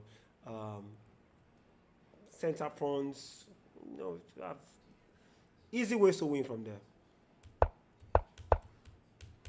And this is the position where they are at the moment. FIDE Master Akisheye Abiola. Well, hopefully might be able to pull. Let's see what he can pull. The game is still.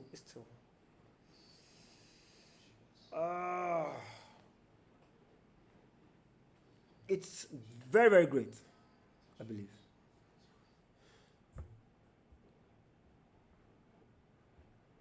So, ladies and gentlemen, tomorrow we'll be bringing in FM Fawolizzo to give us some lovely insights about things that have been happening. And exactly how he maximized this national chess title when he got it back then, unlike some of our chess players or top players that probably just gets the national championship title and just relax at home, sleep, enjoy till the next, back in the days. He should just give us the stories of how it worked, the plans, intentional plans that was made to make things happen.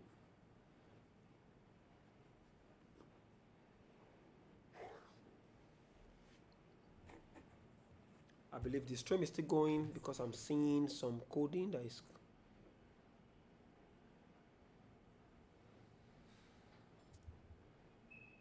Mr. Blah Blah, you're still here. I believe 8 other people are also here. You're not the only one here. There are lots of people also still watching.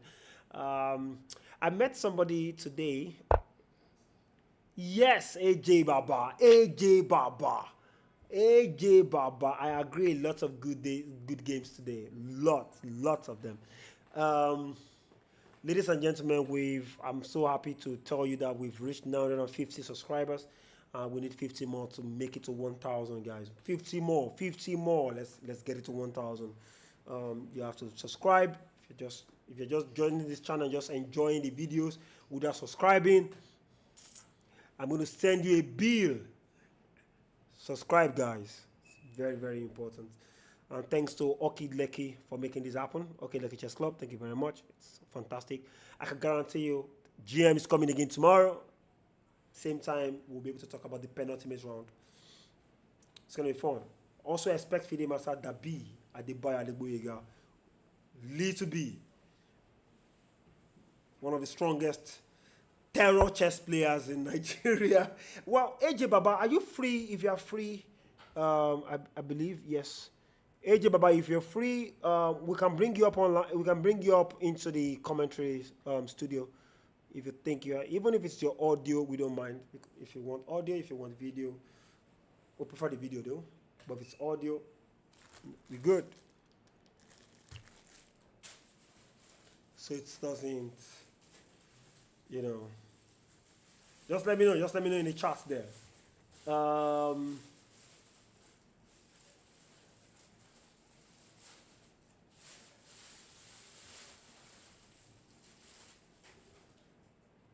Yep, so far so good. We should put the camera.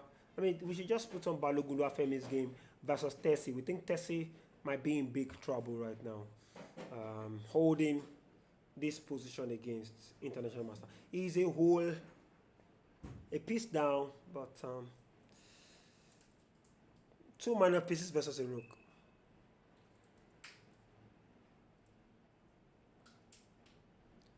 Two minor pieces versus a rook.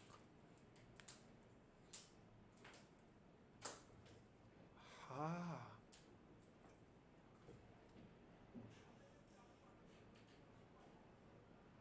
Don't think about it. Don't think about it. I was actually thinking about the RP. Huh? To switch the camera. I want to see what it looks like. Ladies and gentlemen, we need a better camera. This camera over here only takes out 720 pixels to this live stream. We need something that will give us nothing less than 1080p, minimum 1080p, so that we can have clear quality pictures, videos out there. So this game, I am Balogun Oluwafemi played Queen takes one.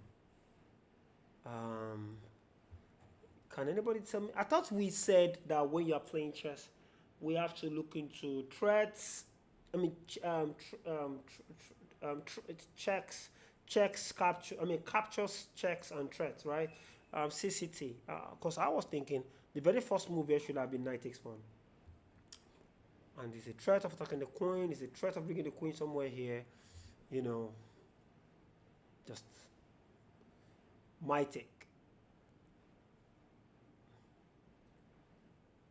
Because now what happens when this rook comes? Black needs to be very careful. Needs to be very careful. Queen takes, rook c2.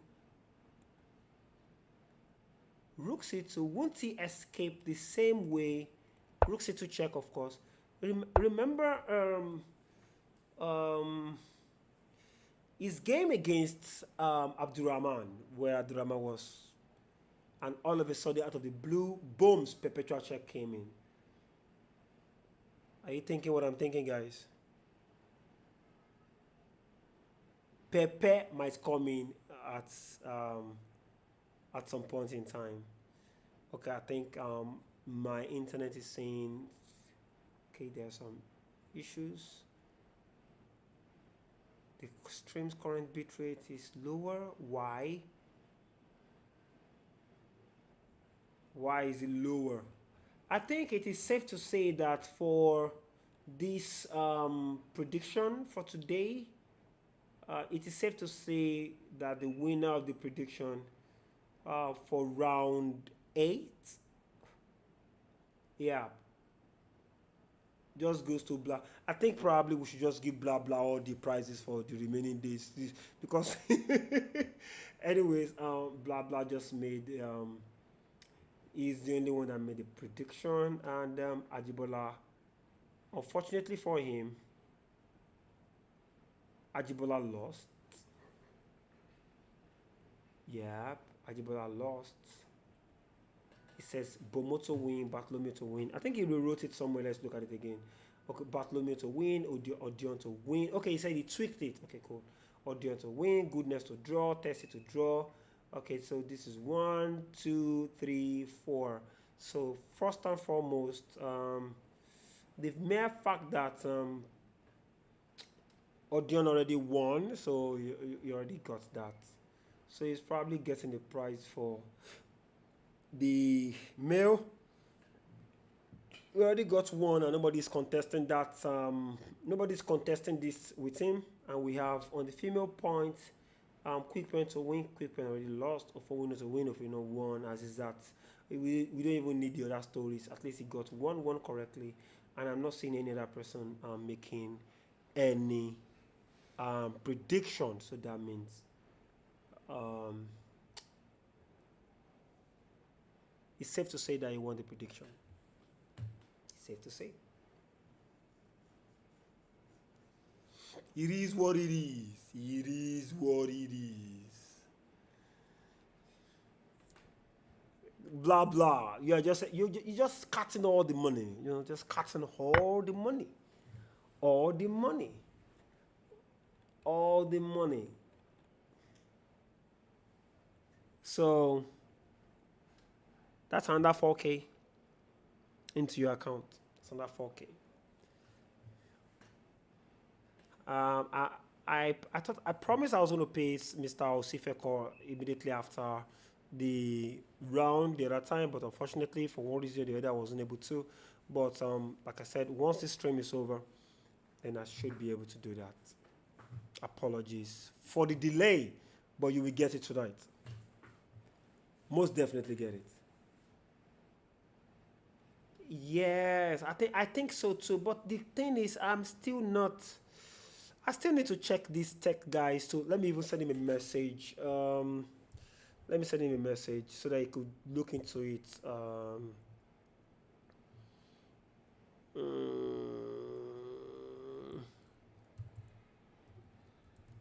Okay, so I think I got him.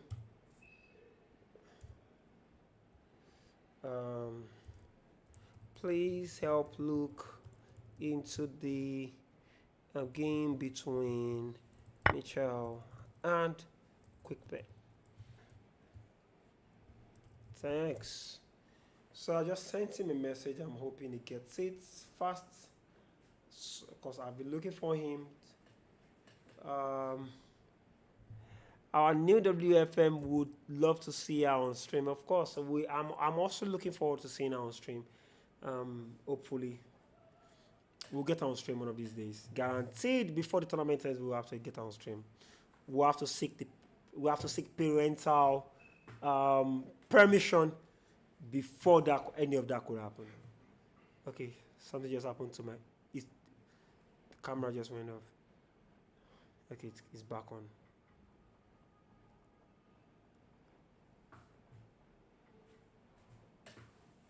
Yeah.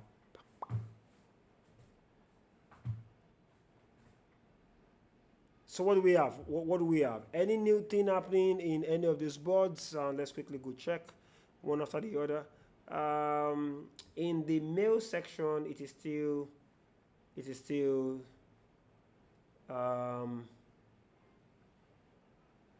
and FM Abdulrahman and Okipo Bartholomew just ended their game in a fighting draw. Oopsie. It's fighting draw, guys. This is it. Just fighting draw.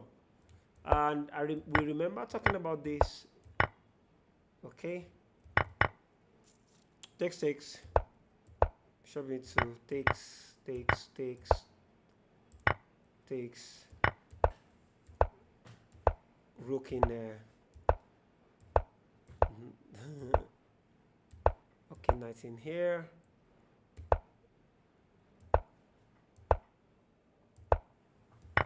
Rook takes. That's a beautiful rook sacrifice.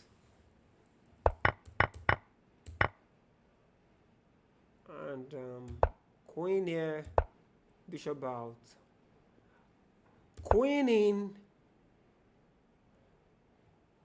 Oh, knight fork, knight fork. But wait, guys.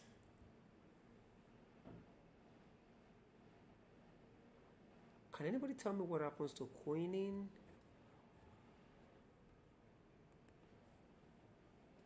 What is wrong with queen in?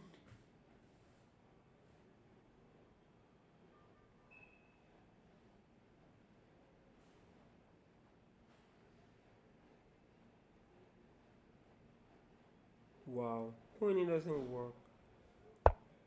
Just, I'm coming. Let me see again. What happens to queen in? As a matter of fact, queen in is a very ridiculous idea because of rook f8, I believe. Knight f3. Queen in doesn't work. Looks flashy. It's the better move. Knight in and knight fork. And now you take. You say knight check. Takes, and now queen in there. And now you force the exchange. And go for an end game. Drawn. All through drawn. Oh my goodness. Oh my goodness. Oh my. Queen, I queen. Fighting draw between AAA and Okikpo Bartholomew. Female. Any new thing going on in the female world? Sulaiman Azumi is completely winning. Look at this bishop. Just look at this bishop. Oh my goodness, that bishop is a real pain in the neck. It's an eyesore. Ah, I can't just see that bishop. I can't see the bishop right now. That's an eyesore, ladies and gentlemen. It's an eyesore. You can't do this at this level. Look at the bishop. Sentenced to life imprisonment.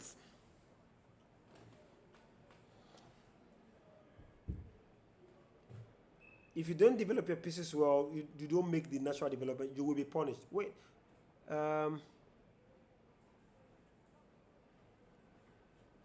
Yes, the Bat swing wise 2200. Bat is a strong player right from day one. Very strong player. Very formidable player. Wait, what happened in your game?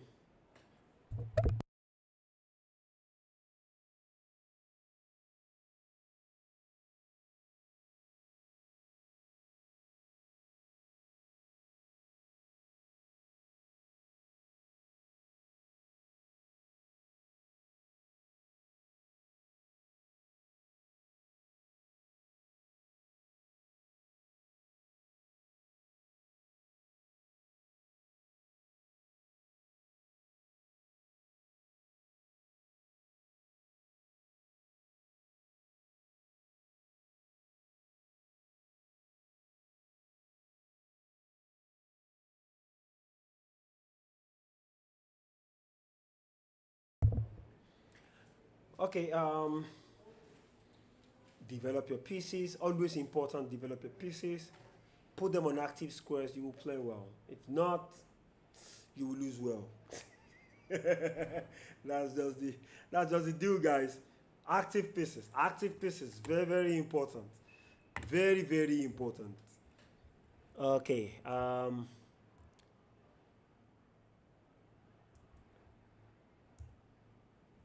950 subscribers, ladies and gentlemen. Thank you very much for the support. Thank you for the feedback, and we're just waiting to see what's gonna happen. Peace, Samson. Peace, and Nojayefu. It's been balanced so far, so good. Quite balanced.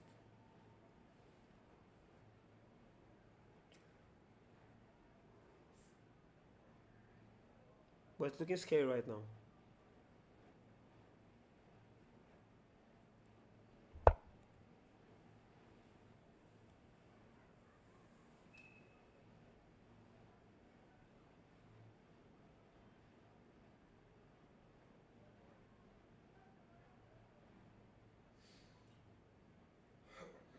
It's looking balanced. And again, this should be over. And that's true. I've not been opportune to get Aisha to play to this studio. Let me see if I can check on her. I think this game is over. Just hold on a sec.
Okay, sorry about that. I'm trying to get hot tea. I say make I tell you now, say now hot tea I want drink sharp sharp. Because I want quench thirst. As the hot.com. Anyways, I think I'll be streaming on TikTok this night and on some banter blitz. If you want to view, just look for Chief Voice on TikTok and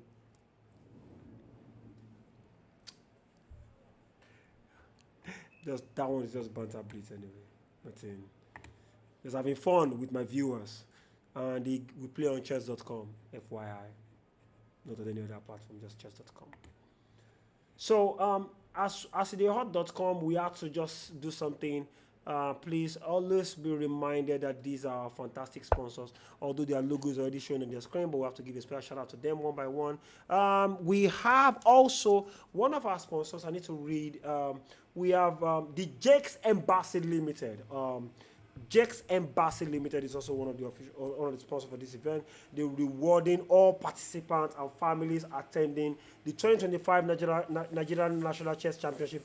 A free Canadian, EU, USA, South Africa, and United Kingdom visa consultation and processing service. If you're ready to relocate but no funding to get started, our commercial bank provides proof of funds to help you turn your dreams to reality. And the number to call is 234-808-3739 204, or you call 0777-4154001. That's the UK number. You can send them an email at info@jakesembassy.com, or you go to their website, which is www.jakesembassy.com. I think I can do the website. Let me just quickly go to the website and for everybody to see what their website originally looks like. Just go to www.jakesembassy, www.jakesembassy.com. And from there, that's the name of the website. I've not been there. I just wanted to be sure. Yes, this is the website. Can you see it? Let me see if everybody can see that. And let me try and reduce the size so everybody can see this quietly.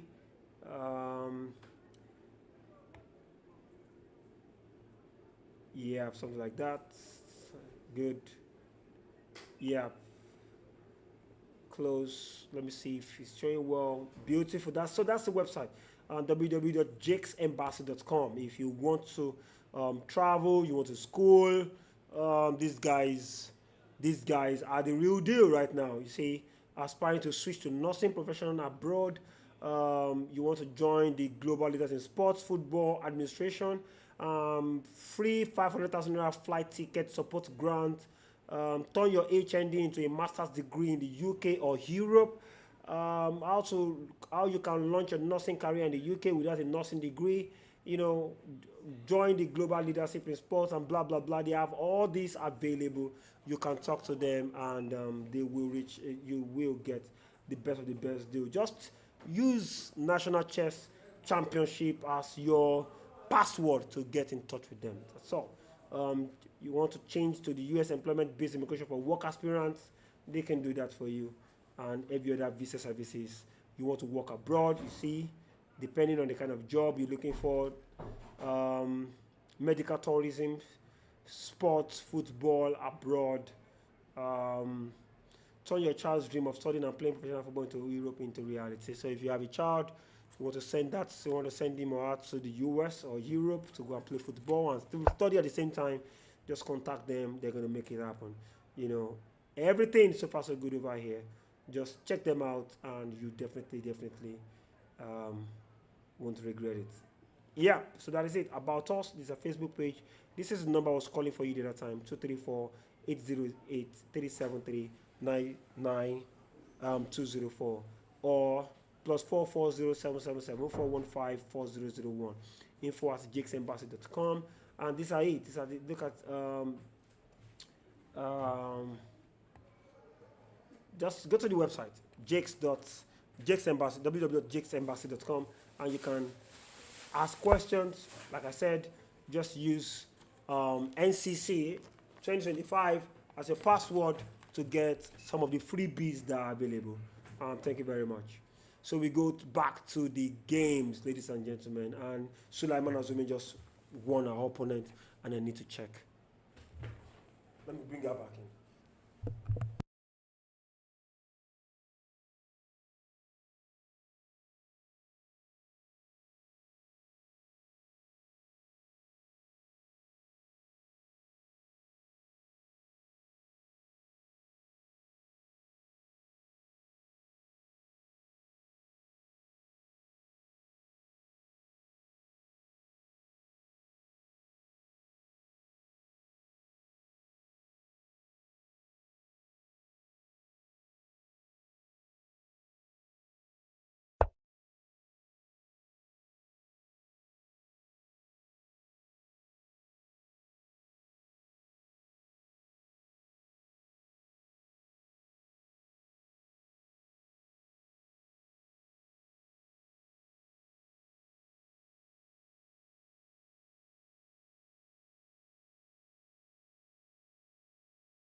Anyways, ladies and gentlemen, I was able to get to Michael Bridget, but unfortunately, as a very, very stout Muslim, she has to make some prayers. Uh, so we are not able to bring her down to the studio. I'm so sorry. Complete apologies. So for her to explain exactly how she won this game. Look at how she just look at this. Just look at this. Just look at this position. It's so crushing. It's so crushing, guys. I would have loved to show you what I'm about to take, but these guys didn't pay for what is it called? They didn't pay for um, advertisement, and they are not official sponsors, so we have to do it codedly. But just know I'm drinking tea. So let me quickly switch the board to something else. So another game that is going on. This one is over. Now the only match remaining is Onoja Yefu and Samson Peace, which looks 100% drawish. Rather white. I think white is better right now. White looks better. Who's trying to play? White is better. White is better. White is so better. Seems black might lose this.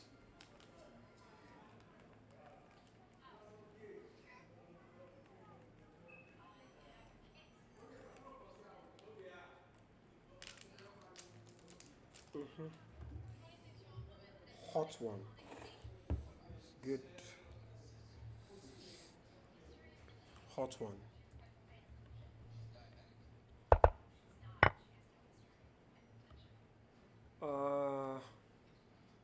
And to make matters worse, Samson Peace has a very, very.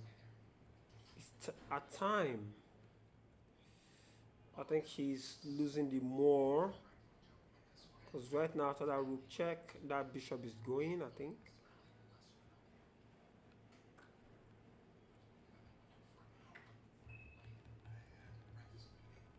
Yes. She has many tendencies of losing this game. This game is almost over.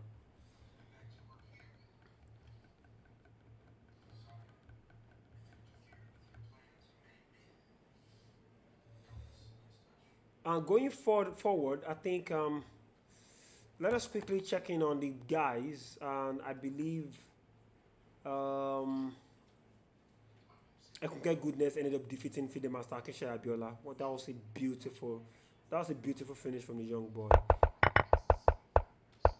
Yeah, that was beautiful. Even if Akesha played, yeah, nice in there. Pawn takes. Yep. Pawn takes. I'm actually not understanding the pawn takes, but actually I learned that I think this is one of the best ways to go about it. Pawn takes. Okay, so queen here, pawn to h3, rook here. I knew knight goes back and f5 is looming. That was the plan. Queen had to dash back home. Knight f6. Bishop pins the knight, but doesn't work. Attack takes. Knight to a4. Knight to a4 ideas with the plan of coming to b6, which doesn't work at the moment because it's very simple for the queen to just move away. Knight is the queen that is hitting on this pawn, and also hitting on this pawn. So how do you say the 3 pawns? By playing knight in there, tempo on the rook, and the rook just simply moves one step forward. Again, you have to respond to how to defend this pawn right now. We have rook. Okay, good. Thank you very much, Mr. Ayodeji. Thank you very much. Rook going to a2, protecting the pawn. Bishop went back home. And now, after the rook was here, you brought the rook here to protect this pawn. Suddenly, you move the rook away. Isn't this pawn now free? Thank you very much for coming. Then I take the pawn. What is the compensation that you have? It's not as if you have any attack that you're going to get out of it immediately. So, queen here, forcing an exchange. No, I don't want an exchange. Create more attacks. Wants to exchange. I said no, I don't want an exchange. Exchange doesn't favor me at this point in time. I just want to take much more things. Exchanging, no way. See, and those are good. I feel probably This is, I don't think this is a good decision by white and black anyway. I feel just leave this one alone. Bring your rook all the way to c3. Why? So if the queen takes, pawn takes, attacking on the rook moves away. Then just rook just matches the pawn, and this pawn is probably just keeping one eye on it also. Anyways, in the game, what happened? Queen to e8, queen to b3, pawn to f4, pawn to f4, f3 was played, king to h8, knight c4, one eye on this pawn, right? But I don't think it affects the price of Gary in the market. Now you can't take this because of a pawn 4, because you don't want that on your pieces. So queen a3 was played, and now queen check. Suddenly we exchanged the queens on black stems, not on white stems. Although if white had black had allowed the exchange of the queens earlier, bringing a rook to c3, it would have been far, far, far more beautiful. Anyways, hold on a second. Nice. Anyways, knight takes d6 was played. Rook takes pawn. Another pawn is hanging. Bishop just moves away, attacking the rook. Rook moves and attacks the knight. Rook takes the pawn. Now wait, hold on a second. Oh, now I see. There is no way knight can't take this rook because the rook takes this rook. So that's it. Rook takes f4. Oh, I see. So in his heart of hearts, after rook takes f4 now, after rook takes f4, then if the pawn takes back, then the knight takes the rook. But what of bishop? What of bishop here? What does he do? Maybe, I don't think so.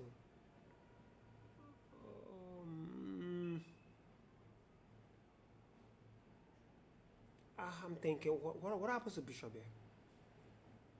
Bishop here, rook runs away, right? This rook is still under attack.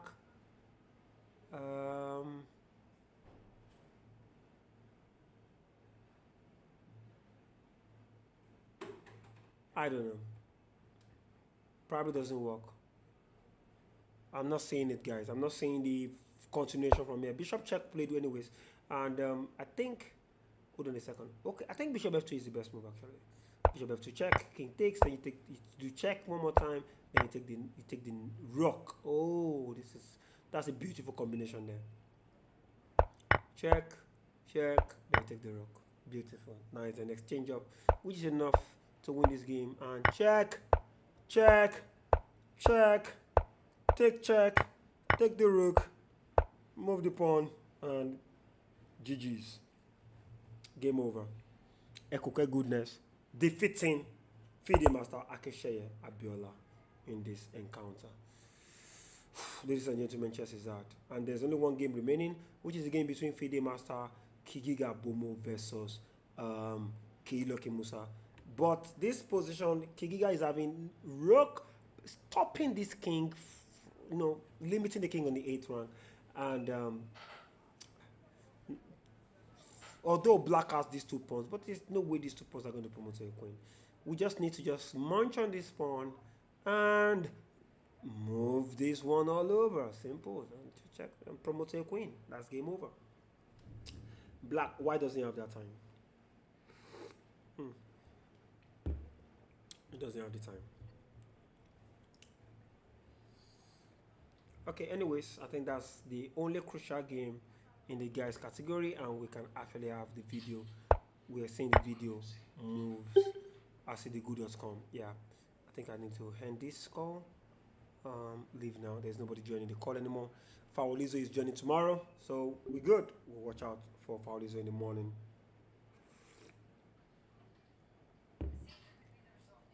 Around 11 to 12.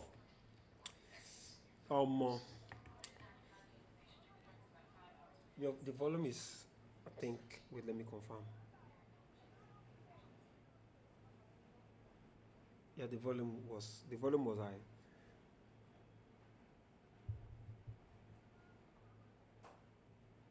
Okay,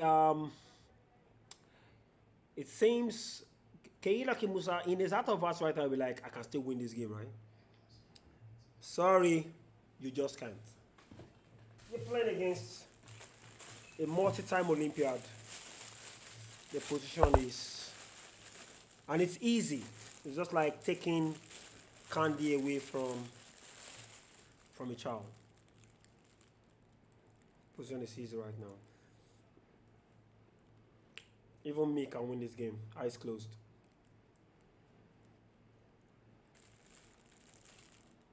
What's going on here? Breaking news, guys. Chiamaka's game has been updated, so we can quickly check it. And this was the game. Let's go. So we're right about this. Still going on, I believe. Yeah. Yeah. Castles, pump push, yes. Kick the knight. Knight d5, pump push. Knight to g3. f4 was played in the game. Bishop takes, beautiful. Okay. h3. Okay, because you want to move your queen or your knight, you have to, bring the piece back. And as a matter of fact, I think White is playing fantastic chess, ladies and gentlemen. Knight went back. Pump push immediately. Why?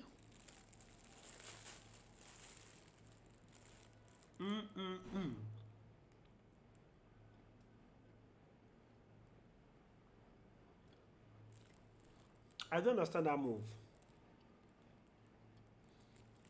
Okay, after pawn takes, then you pin with your rook. What? Oh.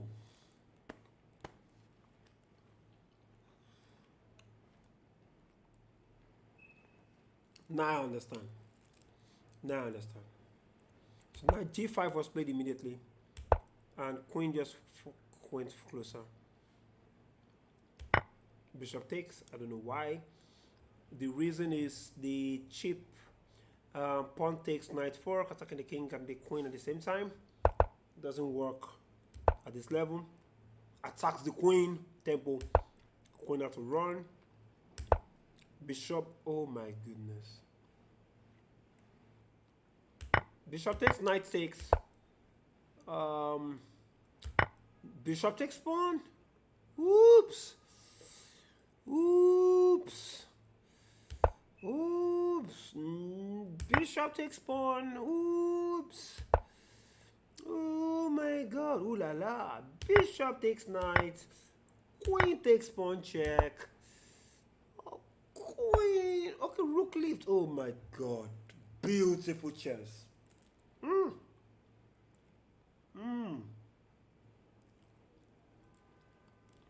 The only way to stop that is rook h7. Bam! Still went ahead. Takes. Queen check.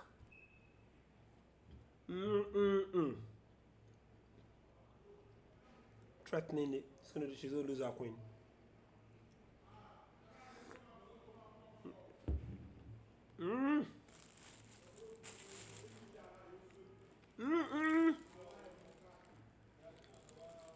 Somebody just said, damn. Lovely play by Chiamaka.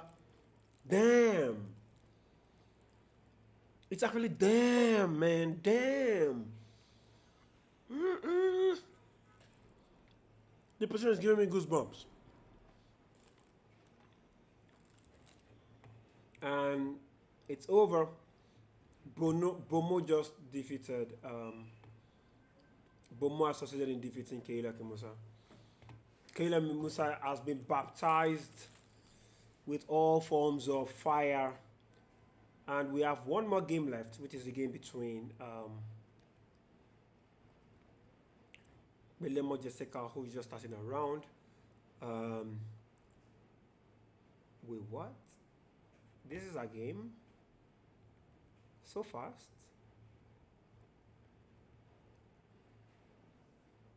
Okay. Let's always quickly rush into it.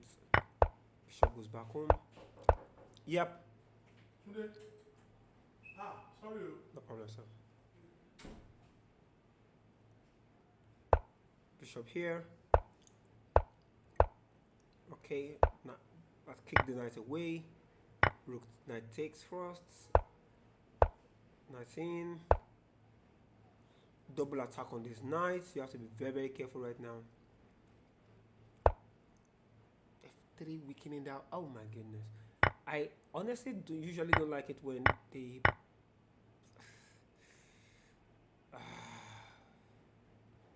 but again, like a player will always say, what is a weakness? There is no weakness if it can't be exploited.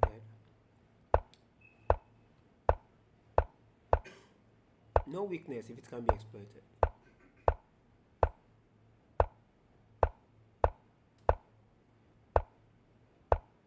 No.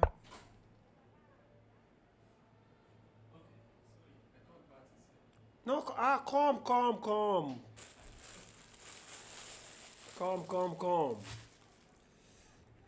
We've not had you on the live stream. Have we? Come and sit down. Just for 5 minutes. 5 minutes, max. You, the champion of the North, come and sit down. People need to see you and hear from you. Ladies and gentlemen, for the very first time, we have K. Lucky Musa in the house. How you doing, bro? I'm fine, thank you. We know it has been hot. Yes. All true. It has been easy. So let's talk about the tournament itself, as in the venue, how prestigious the tournament is. What are your thoughts? Well, honestly, the organization is very okay. I mean, the feeding, the venue, the temperature of the environment, like everything is just okay. I would say kudos to the organizers. Yeah. Like, everything is just okay. Okay, thank you. As regards the play generally. Just 1 minute, we'll join you right now. Just 1 minute. Just hold on 1 minute. You know the room. Okay. The play generally from A to Z. What do you think about this invitational section as it is? What are the take home lessons that you are going to get from there? The first thing I would say is it made me realize there's still a lot of work to do. Yeah, I mean, this is the first time I'm playing a tournament of this caliber, and you know, every round is a tough game. Even if you lose a game, you don't get to play a weaker player. Everybody is tough. So at some point, it was like everything I know stopped working. But I paused for a while, and I was like, okay, this is not the regular tournament I used to play. So I just make sure in every game I learn a lot, and very, very important. There's still a lot of work to do. Yeah, Yes. So I agree. I think I can relate with what you will be facing right now. It's probably the same thing Tennyson was facing when he was playing the Grand Swiss, you know, against those tough GMs, round by round. There is no even small boy that you can even just use snack. Just like from one. But look at did you see the game between Akesha Abiola and Ekoke Goodness? no, I was focusing on You were my own focusing on games. your game. You need to see how let me just skim through the game and see how the young boy as black was able to defeat Akesha Abiola. Can you just imagine? Just easy. The guy just made it look so easy. That chess is. Just look at it. Creating that and look at the plan. Knight back to E8, F5. Knight came back. But You get it, and it doesn't mind. A6 takes, no problems. Going out. And to the point that even when Abiola wants to exchange, this is a free pawn. I think Abiola's problem started from this free pawn anyway. Though it has been started from earlier, but because he was looking for the right plan, the young man knew not to exchange the queens from her. yeah, the queen is very powerful. Very and powerful. It's a real threat. And then he goes back. And then he goes back. But the difference is here, I felt he could have played rook to c3. Right, such that if you take, I I take with the tempo on your And rook. yeah, on the By the time you take run away, I just munch on this, and this is ready for the picking because bishop is going to take this knight very soon. You know, that kind of a thing. That's that kind of a thinking. But anyways, he just went back and said, "I know I still my queen. I want my queen to fight," and that means he's not trying to exchange his queen on White's own terms. At the end of the day, she will end up exchanging. he's not going to look at it. You're not coming and say, "You know what? I'm now ready to give you the your take." Diamond Softest, I'm also impressed. The E5 move opened up the play. Yeah. So, anyways, we have this rook queen here. Now you don't the queen that you were begging for. You don't want the. You don't want again because probably you thought, you know what? Pressure on the come weakness on, I on can D6, take this yeah, pawn now. But of course, it's well covered. Check. See how to take it. Take it. Oh, it's forced. It Yeah. was Not knight. really Knight now forced, took the pawn, but who cares? Because we also have our pawn to take, and now knight and pawn are hanging. So what do? You took that pawn. I take this. I brought my bishop out immediately, attacking the rook. So you don't have the time to even take that bishop. No exchanges for you, Oga. By the time you move away, he's not ready to even take the pawn. The pawn. You know, members of Pawn Grabbers Association will just, let's just take this pawn and let's what's next. But no, there's a bigger fish to fry. Rook in there, exchanges, now take the pawn on that side. The knight cannot take because The pawn. I mean, the rook is. the rook is hanging. Yeah. And now look at this. Now here, if you were the person, what do you think you're going to do here? It looks. It looks like pawn takes, right? The knight takes rook. I mean, bishop. What happens to bishop g5? Or am I not seeing correctly? Exactly, that was the first thing I saw in my heart of eyes. I saw bishop g5. And after bishop g5, I realized that there was rook over here, such that even if the bishop takes this rook, I'll just do knight takes rook, right? And life goes on. Yes. But guess what?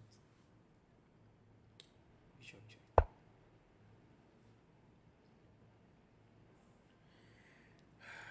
Okay, so that you have a tempo to escape with the rook.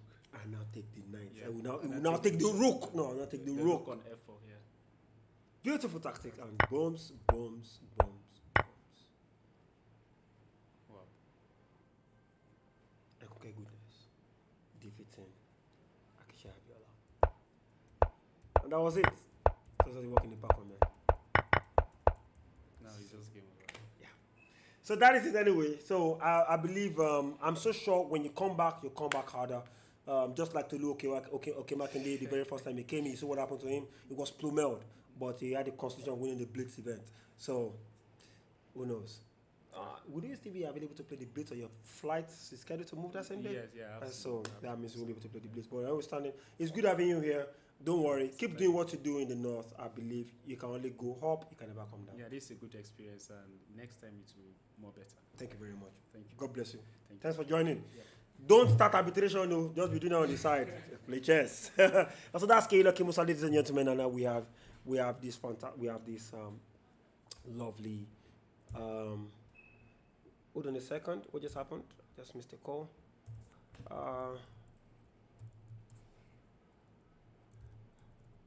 Sorry. Okay, I think that will be the. Wait, hold on a second. I think let me just quickly check if Jessica's game is still on. I think Jessica's game is still on and it's tilting towards the draw at the moment. The position is just so equal.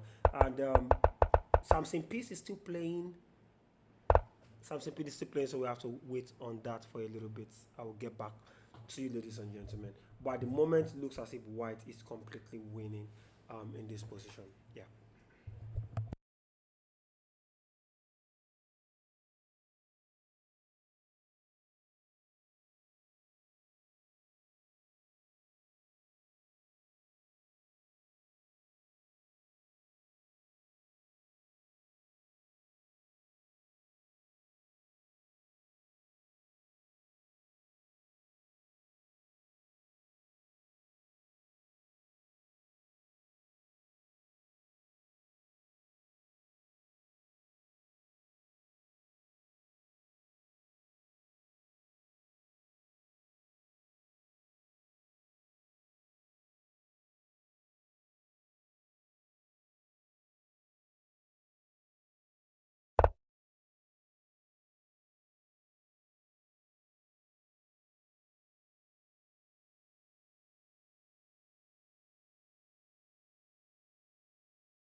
And ladies and gentlemen, it seems Onoja Yefu is struggling to win this game. I think we would definitely have to stop the stream. Most of the players are done. We will definitely come back tomorrow and talk about probably give you the highlights or the tidbits about the games.